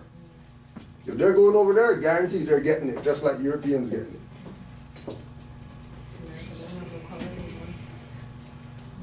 Lost all their credibility. Even with their own allies, they lost credibility. Right? That they can't even, you know, everything that they're doing, the position that the U.S. has taken all over the world, right, was by allies, right? Allies now that they bought are realizing that they didn't give them nothing when they bought them. You know, when they say, oh yeah, look, you know, let us fly over here or whatever, or give us, you know, let's get free passage or whatever like that. They never gave them nothing. They gave them dead paper that they thought was real money because they thought, you know, these people were the actual legitimate government because they have a place in Washington, D.C. and you know, they got nice suits and they walk around and they talk big and whatever. They got conferences and all this type of stuff. They got a place in the UN and all that. Didn't even know that these guys were a fraud. And then now that it's coming up now, all this truth is being unearthed based on the Moors putting certain information out. The Moors starting to send writs to all these people in the international community. The international community is now stepping back saying, so you mean we've been following the wrong people all this time? You mean that, you know, it's like when you watch those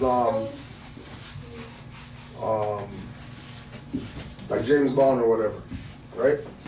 And they make the people think that James Bond's a good guy. He's not a good guy. The guy works for the Queen. Right?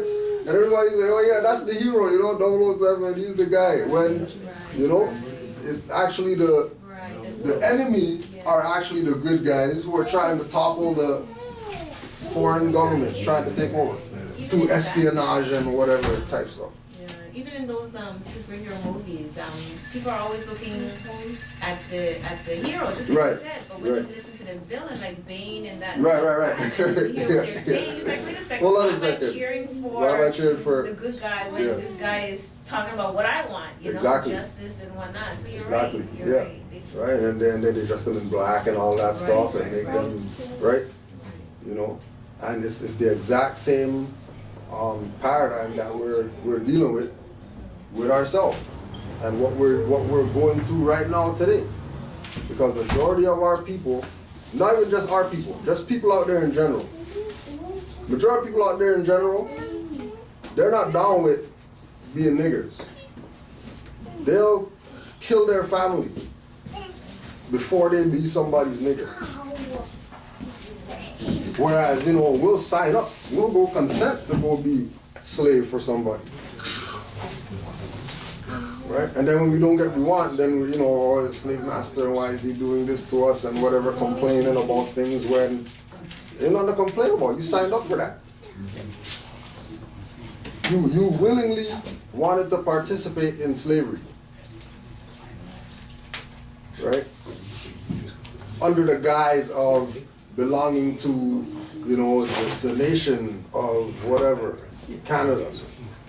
You know, as you know, Caribbean people trying to find a better and come over here and all this type of stuff. When this is your land, this is not some foreign place that we came to. If we're from the island, right?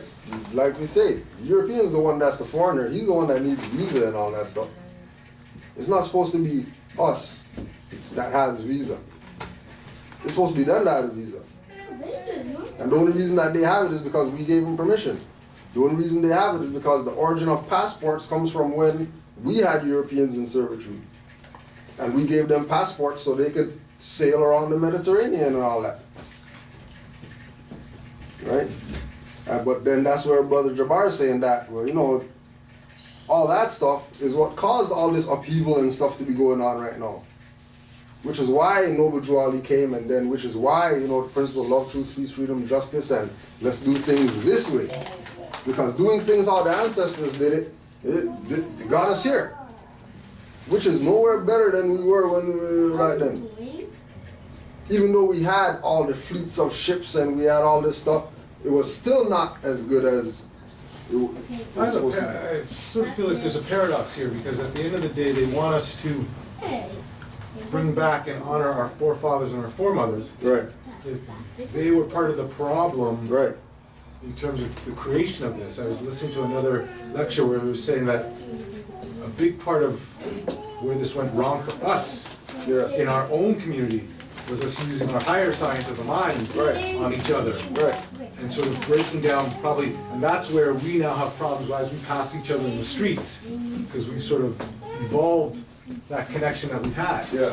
So ultimately, as I start to a lot of the times visualize my forefathers and my foremothers and what they're doing right, I thought about this process that I was talking to someone on the phone. I was saying, okay, work has to be done. You know, someone has to move some wood, has to build a house, right? Somewhere in there, I think we decided that we didn't want to do that, so we then created somebody else to do it. Yeah. To do it. Yeah. That was where we sort of fell, because ultimately we didn't love those people. We didn't give them any rights. We didn't do all of that. But then there was a further level, karmatically too, where we started to do that with ourselves too. Yeah. So I wonder, I think it's about the principles of love, truth, peace, freedom. Above, I think it's about remembering the past, or bringing the past forward, but also employing those 5 principles. Right, having those things there as a standard. Yeah. As the standard to measure everything. To measure everything that we do. So before we do it, okay, how is this in harmony with love, truth, peace, freedom, and justice? If it is, all right, let's do it. Remember, if it's not, then remember, I was reading that administrative handbook about what love was, what truth was, what peace was, freedom, right? All those things. Though I think that might be an interesting thing to have a class on too, how those things should be enacted in everything we do. Right. And again, you know, it's like we're saying, because of the mental slavery, it's something that has to be done in stages. Yeah. You know what I mean? It's not just, oh yeah, here it is, and then everybody just, oh yeah, we got it now, let's go out there and uplift all humanity or whatever. Like, we already know that that's not what's gonna happen. You know what I mean? It's gonna take individuals who recognize that there's a post to hold. Mm-hmm. And they take up that position, regardless of whether somebody authorized them to or whatever like that. You see the post empty, you man it. And then that's it. You know what I mean? And then you hopefully somebody else will be inspired by you taking the position of man in the post. Right? You know, which is usually how it runs. You know what I mean? You know, it's like we always use the ball analogy. You know what I mean? Like, there wouldn't have been a Jordan without Pippen. People think he's the man or something. He ain't no man. It's his backup team that made him how good he is. Yeah, he took 20,000 shots a day and all that stuff for his individual molding of being a player. But, you know, one man out there against 5, you lose. Ultimately, you know what's interesting? I don't care how good you are, how big you are. But ultimately on the reverse side, too, which is wild, it's like the Prophet couldn't do anything. Well, the Prophet was there. The nation had to be there to support him. Right. But it's a relationship. Right. Because the hard work that Jordan did, the rest of the team then tried to emulate. Right. So that's where the symbiosis comes into Right. it, where. But it has to be a team effort, and that's what It has to be. No big guys in It the was, what he was saying, there was nothing I could really question him on because it was just so like on point. on point. Like, I was like, what do I ask him? Right? It's right near the end there. But that's what was like so bizarre. It's like I don't know. I can't. But yet again, I think part of that issue too is it's like the team. Right. We have 2 players on the court. We still have another 8 positions Right. that need to be sort of. We might have 50 people. Yeah. But we got 8 people. We still need eight positions to Right. be filled. And those people gotta get out there and start practicing Right. and doing that work. And then the whole thing about the practicing or whatever, that's the study Well, that's in what I mean. relation to this. That's right. You know what I mean? Like if we're not going to practice and taking our 50 or whatever, then Which is what's the sense even having a team and playing? Which is the analogy to studying. Why even have a team and play? Right? If we're not gonna take the position of, you know, your Omar, you know, it's 6. You know, let's go hit the bag or let's go do whatever it is that we gotta do. Let's make it to the temple. You know what I mean? Let's center it. Yeah. Let's do things that we should be doing. Also, I think where I sense the raising of humanity is that it's like we can decide to be playing cards, but everyone else is. We can decide to be playing cards, but everyone else is playing basketball. Yeah. Right. So until we get onto the court, and that takes a certain level of competency. Yeah. We're still we're just playing cards. Yeah. Right, so the analogies maybe aren't the proper ones, but I think that they do fit in the sense that we have to start being we have to be in the ring. Yeah. Right? Right. Have to be. You know, and you know, again, Drawley making the statement. You know, you who doubt whether I'm, you know, go to those who know law. Yeah. See what they say. And then they're, you know, in City Hall and among the officials in your government or whatever. Well, you know, those who know law doesn't include those people in those buildings there. Maybe back then. Oh, I see what you're saying. But the people who were in the buildings, right, they don't know no law. They don't legally. They don't know what's going on with regard to what, you know, like what Moors are doing. You know? They don't know what that is. Hey, leave the door. Right? You're saying that those are imposters, and Yeah. they're not the people to. Those aren't the people. So who would we talk to then? You're saying that? Go to those who know law. Okay. Because Definition. Valentine and blacks and all those people, they knew law. That's why they were law books. Right? So when we go in there, and you know, like we're talking about, you know what Drawley said, proclaim your nationality. Oh, well, in law, that means, you know, in propria persona. But if you don't know that, you just think, well, you know, I'm a Moor. It sounds like a good idea, so I guess I'm a Moor. You know, but yeah, there's way more that goes to it than just that open statement. Because if you say that open statement to the wrong person, you can't defend it. They'll take your head. Because you're in violation if you don't know. Right? You're in violation if you don't know. If you're challenged, that's like brother Hakeem, right? one of these Moors in another territory called me and, the police had a warrant or something for him. Came to his door. We got nothing to hide. Talking to him. What's up? Well, you say you don't have jurisdiction or whatever, we have a warrant for whatever.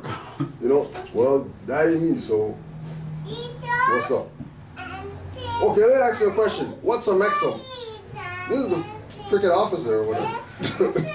What's a Mexum? You say that you're from a Mexum or whatever. What's a Mexum? You say, yeah, Mexum is a landlord for housing. Oh, all right, you guys. That was it. Called the court, warrant disappeared. All of a sudden, he doesn't have no charges. Nobody's not chasing him no more or whatever. But when he was challenged, Well, the thing now, when I think about that too, what I realize is that so-called officer obviously had a level of stuff too, because for sure. What I think we have to understand is that those people that we're usually interacting with on that level aren't on a level of knowing for the most part. So know that a lot of the times this stuff, first of all, you should be carrying yourself in a very proper way to not interact with them in the first lower place. level people, because ultimately where you're gonna have to take most of this is probably to the so-called magi. Right? Those guys are just gonna follow through with their stuff for the most part, right? And even on that level, same level, right? When we have people who are saying, people on our side, and then, like the Europeans or whatever, right? Who are on the idea of, well, yeah, this is sovereignty information, right? So, we can just talk about this because who's saying that? Just Europeans right. or Moors that don't have any allegiance to the Prophet, right. but want to talk sovereignty, right? And then they'll tell people, yeah, sovereign, whatever. People mention sovereign, and it's like, the bell and the hamster wheel or whatever, and people get on it and they start going or whatever, thinking that they're going somewhere, right? But then they got,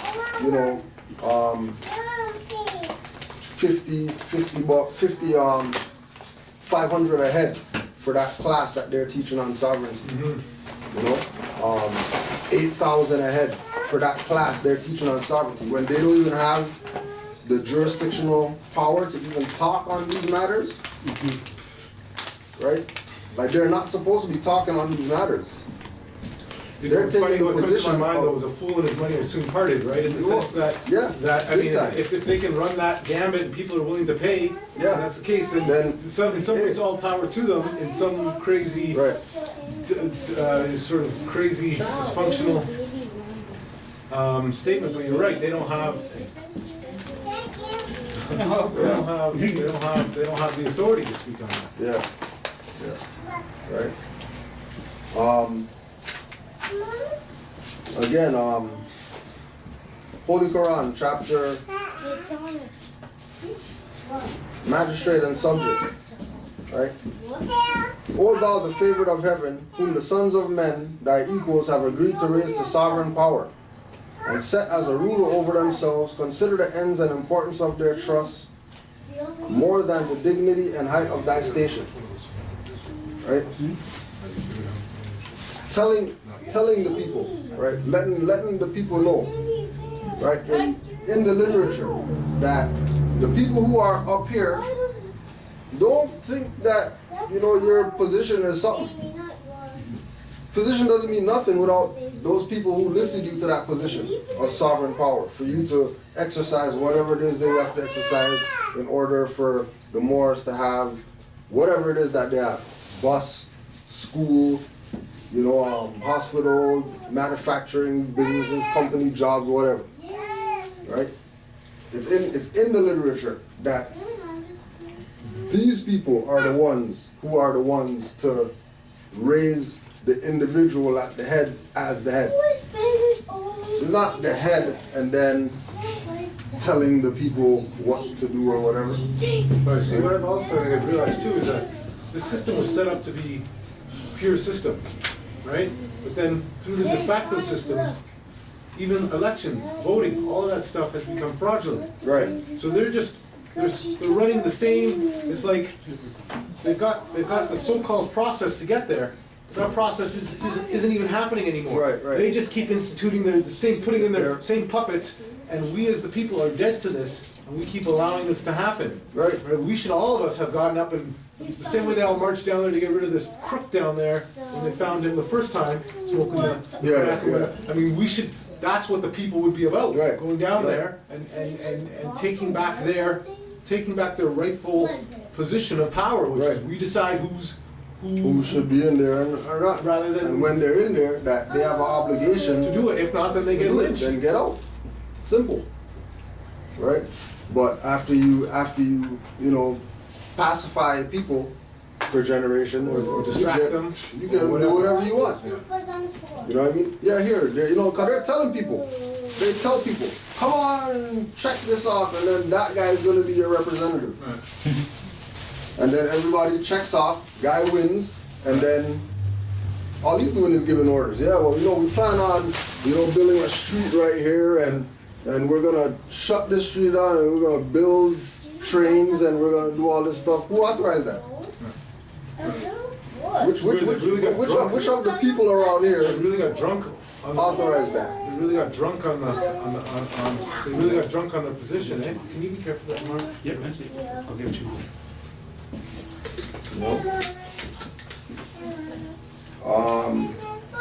The Holy Prophet Juali said, "This is not a social organization.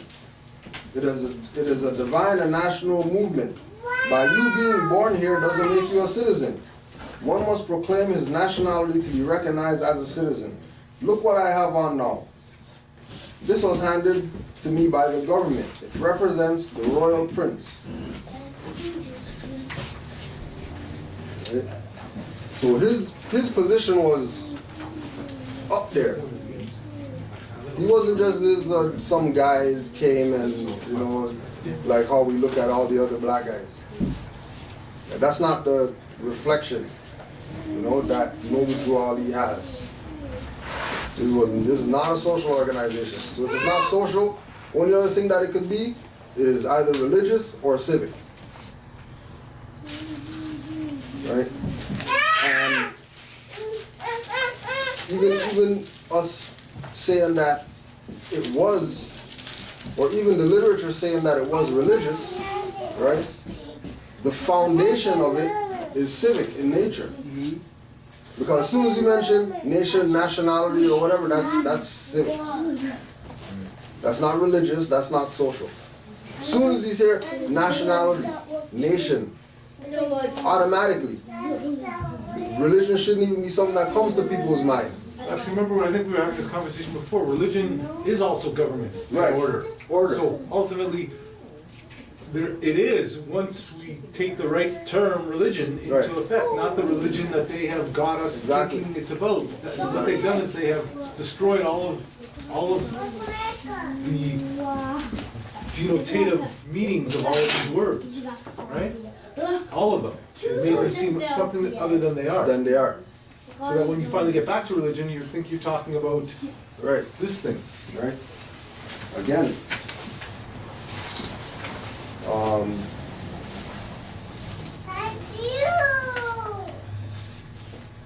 End of time and fulfilling of prophecies. We as a clean and pure nation, descendants of the inhabitants of Africa, do not desire to amalgamate or marry into the families of the pale-skinned nations of Europe. Neither serve the gods of their religion, because our forefathers are the true and divine founders of the first religious creed for the redemption and salvation of mankind on earth. Therefore, we are returning the church and Christianity back to the European nations as it was prepared by their forefathers for their earthly salvation. And then when we look at our people, majority of us have European names, and we're going to the European church. Because we think that's our salvation. Because of the name that we have. Right? And as soon as we say proclaim your nationality, it's an issue, you know what I mean? Because more say that they're Muslims, and you know, I don't want to be affiliated with Muslims and Why is Islam that? and Because whatever. they have destroyed the actual tenets of what Islam Tenets of what it really is. what that was. I was talking to our brother in Right. Montreal there. Yeah. And saying that basically anytime you hear the word Muslim or Islam, you think of some terrorist, you think of some crazy guys in the Middle East. Yeah. And what, well, yeah, they destroyed it and changed it and put something else on top of it. Right? I think back when I think about my straw name. And I think when I was young, I used to say, oh, this came from one of the kings of England. Yeah. This is who I was named after. I now realize I was speaking exactly, I was telling them the same story that we all say, that somewhere in the background there, this name came from a European. Yeah. But I mean, you And know, we're not European. and ultimately, yeah, it did. And then when you go far back enough, you know, we're still connected to it. It's still, you know what I mean? Like, so. In agreement, but Yeah, like. but I think we've got to stop at. We've got to Yeah, get yeah, we back gotta, to, yeah, we gotta go back to. We gotta go back to our foundation. forefathers. Yeah, we gotta go back to the foundation. Yeah, which is what the whole idea is, right? Yeah, bringing everybody back to. That's like the to two fold. seals. Right, That's like the two right, seals. exactly. You can't follow that supporting the seal. We're not supposed to follow the seal. Right. Seals. We gotta get rid of that Most European definitely. name. And can't they come, if you pass and you keep that name, can't they come and take and escheat your property and estate? If Yeah, you're still most holding a definitely. European name? Most definitely. Yeah. You know, but they're not gonna do that because then that would, you know, they'll do it secretly. They're not gonna do it in the open because that'll give up that name denotes possession. And that all these people out here that have this name, no different than, you know, Mr. Chin comes here, Hey Ling, and then he's in school, he's Tommy Ling. He's not Tommy, who called you Tommy? It's not your name. You know what I mean?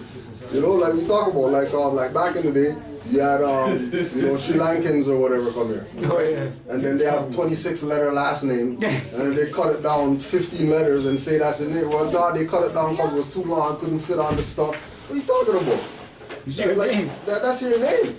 It'll be 50 letters. They better find a way to get fit it all on there, because as soon as they cut your name off, you're now not who you are, and now they can do whatever they want to. Yeah. You know what I mean? Because you're not, you're living a fiction. You know? Right? Any other questions or comments or anything like that? Yeah, my children came back from that movie, Son of God, and they were talking about the last scene where they were beating down Jesus, and then Jesus had to carry his cross up the hill, Yeah. and he couldn't carry it, and they got Jesus. They said out of all the people, they picked Yeah. black man, Right. quotation Yeah. black man, to carry the cross, right? But when they told me that, I was thinking on that, and I'm like, the summer solstice, right? That's when the sun gets so bright, it gets those peaks, Right. top, north, south, east, Right, west, right. right? Yeah. So that'd be the sun going on his cross, right? Right. Like Right. or a sun on his cross. Yeah. And the fact that they had a black man there, Yeah. and I know from some of Tariq Bey's things, demystifying masonry, that cross is basically a measuring tool. Right. So they showed you visually one time Moorish Masonic astrology Right, and yeah, cosmology right yeah. there, visually putting Jesus on the cross. On the cross. That you could say that Moor was there figuring out the summer solstice. Right. You know, yeah, he has a higher position than just carrying a cross for a guy. Right. Yeah. But they can't show you. Yeah. They gotta do it subliminally, Right. symbolically, so that What? it triggers something, but not directly. Now there's a children's book called The Man Who Carried the Cross for Jesus. Right? Talking about that same story, and in it the brother has a fez throughout the whole thing. A children's book. Because he's North African. Now, what's Simon. going on with the? Because I just saw a documentary on. It was called Moors in when the Moors ruled Europe. Yeah. But they focused all when they were in Spain and Iberia Right, and all that right, stuff. yeah. But they kept bad mouthing the North African Moors. They kept like Yeah, They kind of kept beating them up. them down, and the Moors that they said built Spain, they kept associating them with Arabic. Right, right. Is like the Albions how they came into existence? Is that the same? Does that go the same with the Arabs? Well, you can say so to a degree. It might not have been as detailed, right? It might not be. It might not have been as what do you call it? Like not grafting, but Yeah, not a grafting process, Yeah. but there was a process. You know what I mean? And then we know about the connection to the Moors because of the dark hair, dark eyes, and then you look at there's albino nations in other cultures, right? That they're redheads right. and they're blondes and they're whatever, but they don't look like Europeans, but they're redheads and they're blondes, but they don't have European phenotype. You know what I mean? Like they have the yellow man look or whatever. Yes, yes. Right? Which acknowledges that there was a cross. Something happened, right? We don't know what happened. We weren't there or whatever. But based on these people's features right here, we know something went down as far as cross breeding or cross whatever. Yes, yes. You don't take this plant, and make a plant, and now what you got, that's what you got. You could kill the species, or you could keep it and see what happens with it. But it's about recognizing that everybody has a connection to the Moors, the dark-skinned, Yes. melanated people. That's what you find when you're Right. digging up going to any culture, you dig it up, you find the Moors. You dig deep enough, you'll find Yeah. us there. Yeah, but I was confused on what they were going on with when they were saying, I know that they're gonna, I wasn't too confused, because I know whenever the villain, whenever they're talking negative, that must be the real. Well, the other thing too, right, is to remember that just like Brother Omar was saying, they want the connotative meanings to be open and the denotative meanings to be hidden away. So they'll put out that DVD and they'll say, yeah, well, the Moors and blah blah, but the Arabs when Arabs and Moors are the same people. There's not a separation between those people. There's a separation today, right? But that's not common across, you know what I mean? Yeah. Like they know that the Arabs are dark-skinned people. Like that, it's not a secret. So was the question that you were asking about the pale-skinned Arab? No, just I just watched this documentary on when the Moors ruled Europe, and they were going on how the Moor science, it was wonderful, this and that, and then when they got down to who they were saying that they were Arab something. Well, they're trying to separate, take away some credibility. But Take the they credibility were the ones away. that when they were talking about Spain, because they're mostly talking about Spain. But then when they called for reserves and backups, they were talking about these North African Moors, and that was the villain. So what they were doing is they were always trying to separate and slash and divide. Yeah. The question now, because he brought it on, this pale-skinned Arab, is he a product of the European injection into that? Yeah, that's what we're talking about when we were outside. Just that, it's likely, More than highly likely. Right. You know what I mean? Just because they don't look like who I know is Arab. You know what I mean? They look foreign. But just like the European doesn't take away that everybody comes from Lucy. And nobody wants to admit that they got it because that's if where they the admit story comes from, the Lucy story, Yeah. right? They're tying that into the fact doing that all the she- tests or whatever, say, oh yeah, everybody comes from this lady right here. Okay, well, if everybody comes from this lady, then what's all the What's the wars and argument? stuff? What's all these fighting for? What's all these religions and all this type of stuff? That one lady had every religion then. All right, so then What's the argument? what's the argument? You know, argument is that there's agreeable people on the planet, and there's disagreeable people on the planet. And the disagreeable ones are constantly at war with the agreeables. And then the agreeables are always trying to unite, and the disagreeables are always united, but they always got infighting going on. And then coming over on the agreeable side, pretending to be agreeable when they're really disagreeable, and try to, you know, cause the agreeables to be corrupt amongst each other so that everybody could be disagreeable on the planet, which is where the world is going now, where everybody's like, hold on a second, like I agree with republic form of government. I agree that the people are the government, not these guys up here. And anytime these guys up here try to pull something, we're gonna come together as agreeable people or nations, and we're gonna oust these people and put who we want up in there, like in Ukraine. Right. Right? And have the guy who's supposedly the whatever running for his life. Right?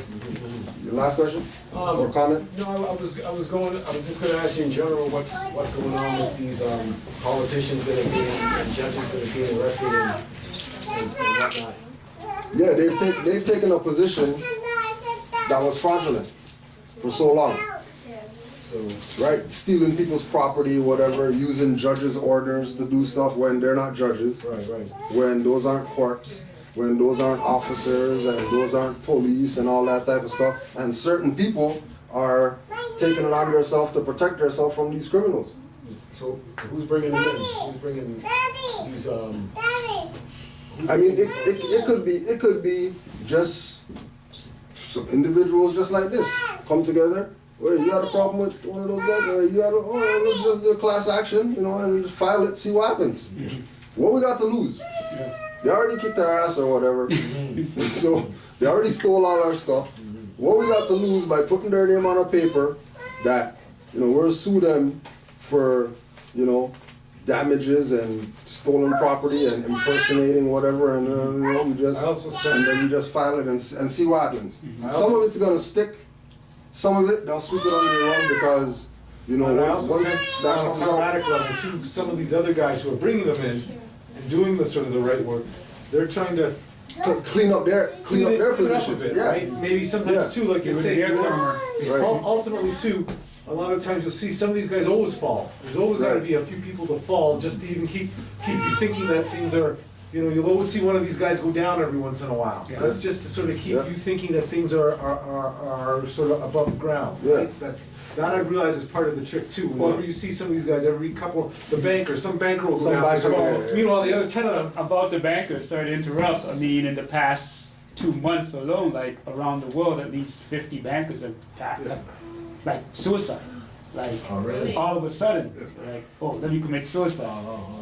but then again, as I said, what I think the Seer said it best though too. A lot of this stuff, I'm not saying I don't even agree with it, but a lot of the times the media too, they start to Yeah. realize you got to be real We're careful. down with, yeah. You got to be real gotta careful watch. of what you're reading, Yeah. what Well, you're seeing. true. Not to say that I don't believe all of it, not that it's not all happening. Yeah. But what No, I'm but saying it's is- not a matter that it's happening or not, but it's like bankers are dying Yeah.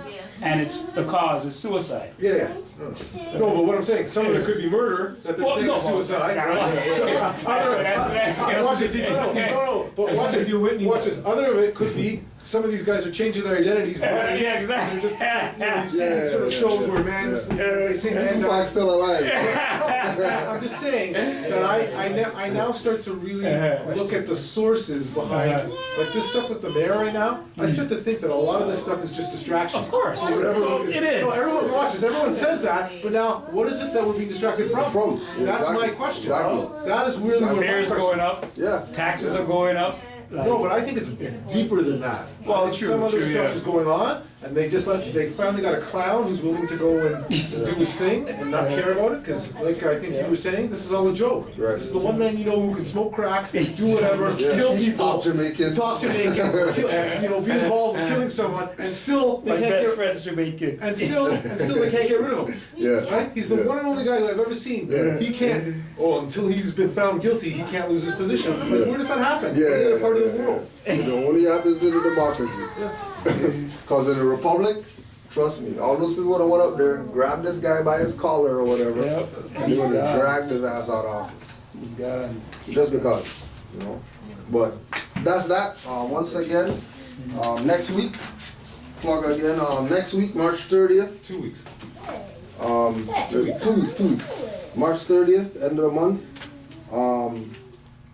We're doing a Skype lecture with Sister Najee Ula L and Brother Taylor L from California, Khalifa.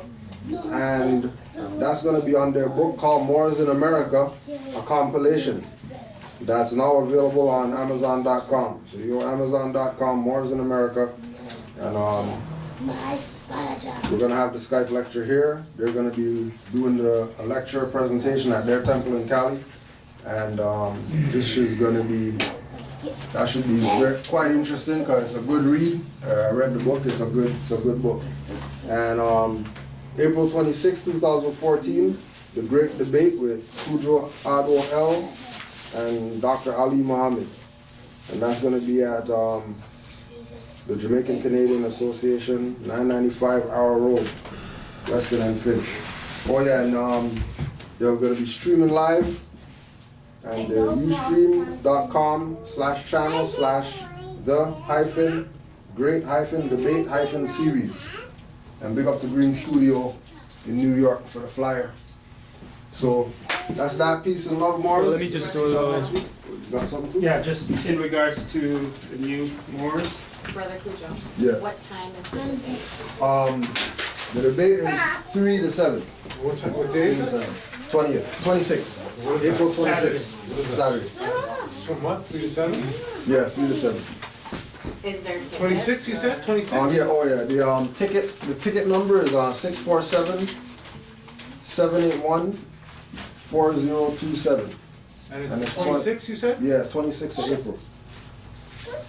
And how much are the tickets? I think the tickets are probably $15 because it's 20 at the door.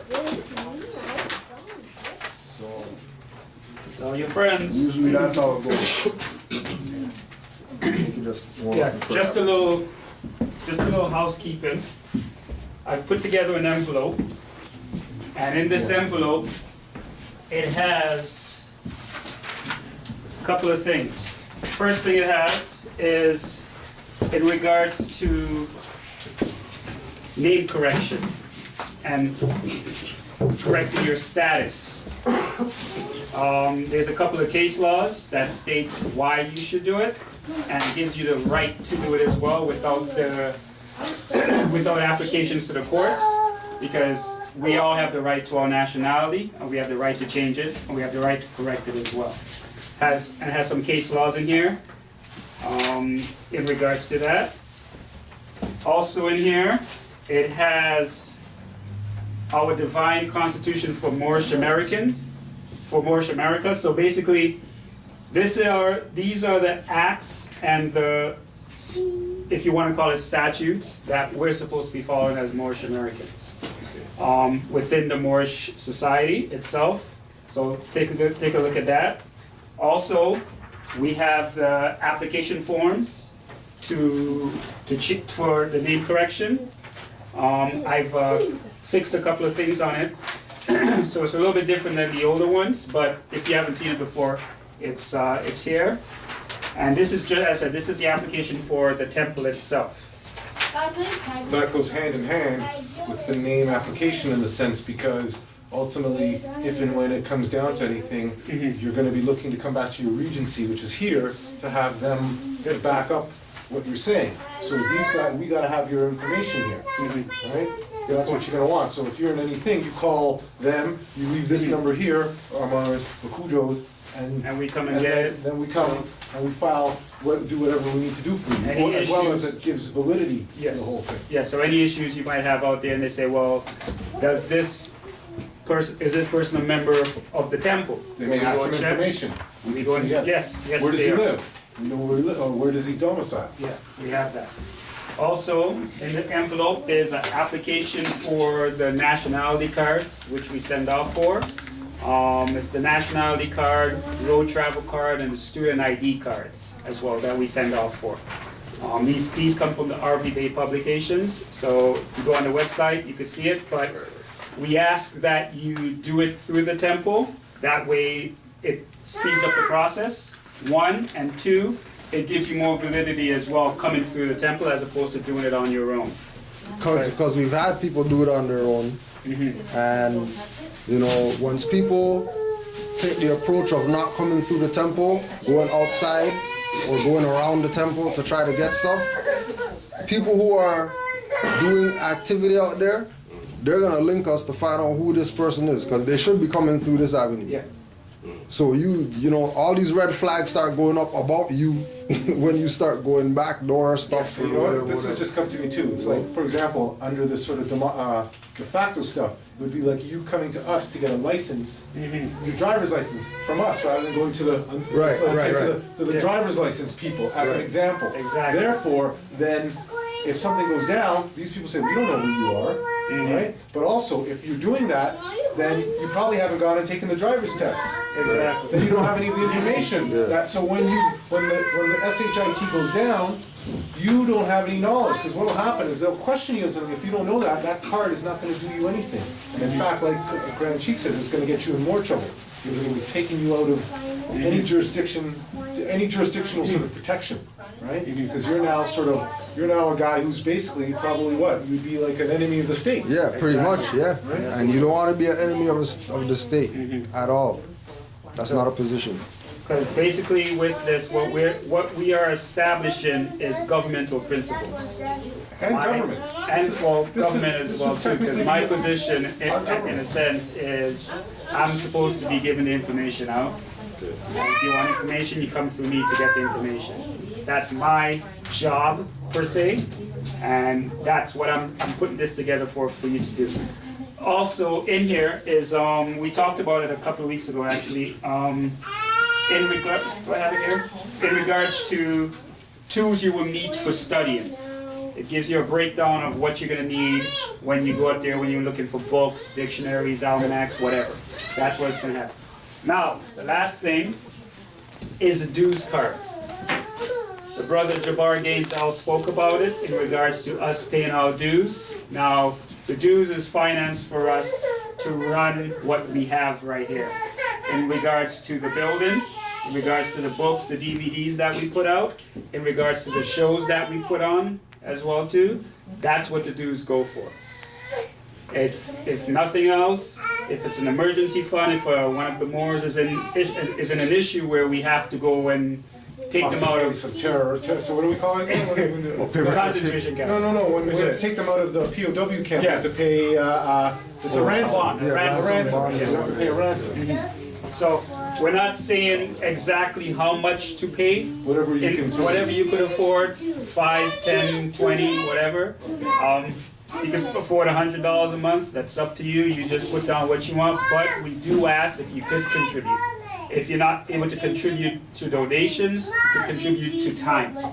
So if you could come to the temple, say once a week, and help with the sales of or get in donations for books and DVDs or whatever, or just to keep the doors open for when new people would want to come in to get information, that is donation of time. You can't donate time? Or you might have a paper link, Yeah, printer link Yes. or something like that. whatever. A guy who owns a DVD store and he has DVDs gives you for free spools Yes. or something like that. Yes. You know what I mean? Whatever. You might, you know, Oh, buy toilet paper. paper towels, Water. toilet paper, whatever. You know, thing of water, whatever. You know, you might see a guy that has chairs for $1 somewhere. Just You know to what I give you mean? my personal thing, what I've realized is that all of the other money that I find to do all the other things, I feel like this is the savior for people that Right. don't have anything. So I've had to find monies even when I don't have it, you know what I mean? To me, there's nothing else, if I can't, like I just gave you $20 a month. That's what I can afford. At least, you know, that's maybe not going to one movie. Maybe you know, $2 grand to dope or whatever, you know what I mean? So that's where, you know, you gotta come to, in your mind, what you can do, in a sense, if you can, right? If you can. And that's it. Any Does he have a questions? package? He doesn't have one yet, does he? No? Does he have a package yet? No. That's why I made sure I spoke about it today, because it's here. Just tell me if you need one, and it's Brother, alright. speak. What's up? From last week. You're gonna hate me. No, I don't. But I have an equivalent. Okay. Treaty of Verona. He speaks on it as well. And one more thing too. Remember that this atmosphere is the people's atmosphere, right? Like this is not our stuff that we started this temple, so you gotta come here, then you gotta, like, this is your stuff. This information yours, or family or whatever like that. So take ownership of things that you see going on and things that are happening, because if you don't do it, it ain't gonna get done. So I think you were doing a lot of stuff on YouTube. What I found was very instructional for me was a lot of these Taj Tariq videos, because he seemed to, when you just sit down and you're like wow. Want to close out? Right? Yeah. We'll just close out and then We'll close out and then we'll. Like the last one I watched, you was talking about status, jurisdiction / venue. That's right. I mean, that's the location. key to everything. All right, let's just. Time on the left, two on the right. Allah, the Father of the universe. Allah, the Father of the universe, Father of love. Father of love, truth, peace, freedom, freedom, and justice. and justice. Allah is my protector. Allah is my My protector, guide. my guide, And my salvation. and my salvation. By night. By night And by day. and by day. Through his holy prophet. Through his Through his holy holy prophet. prophet. Noble Ali. Noble Ali. Islam. Islam. Peace. Peace. Yeah, let's do this.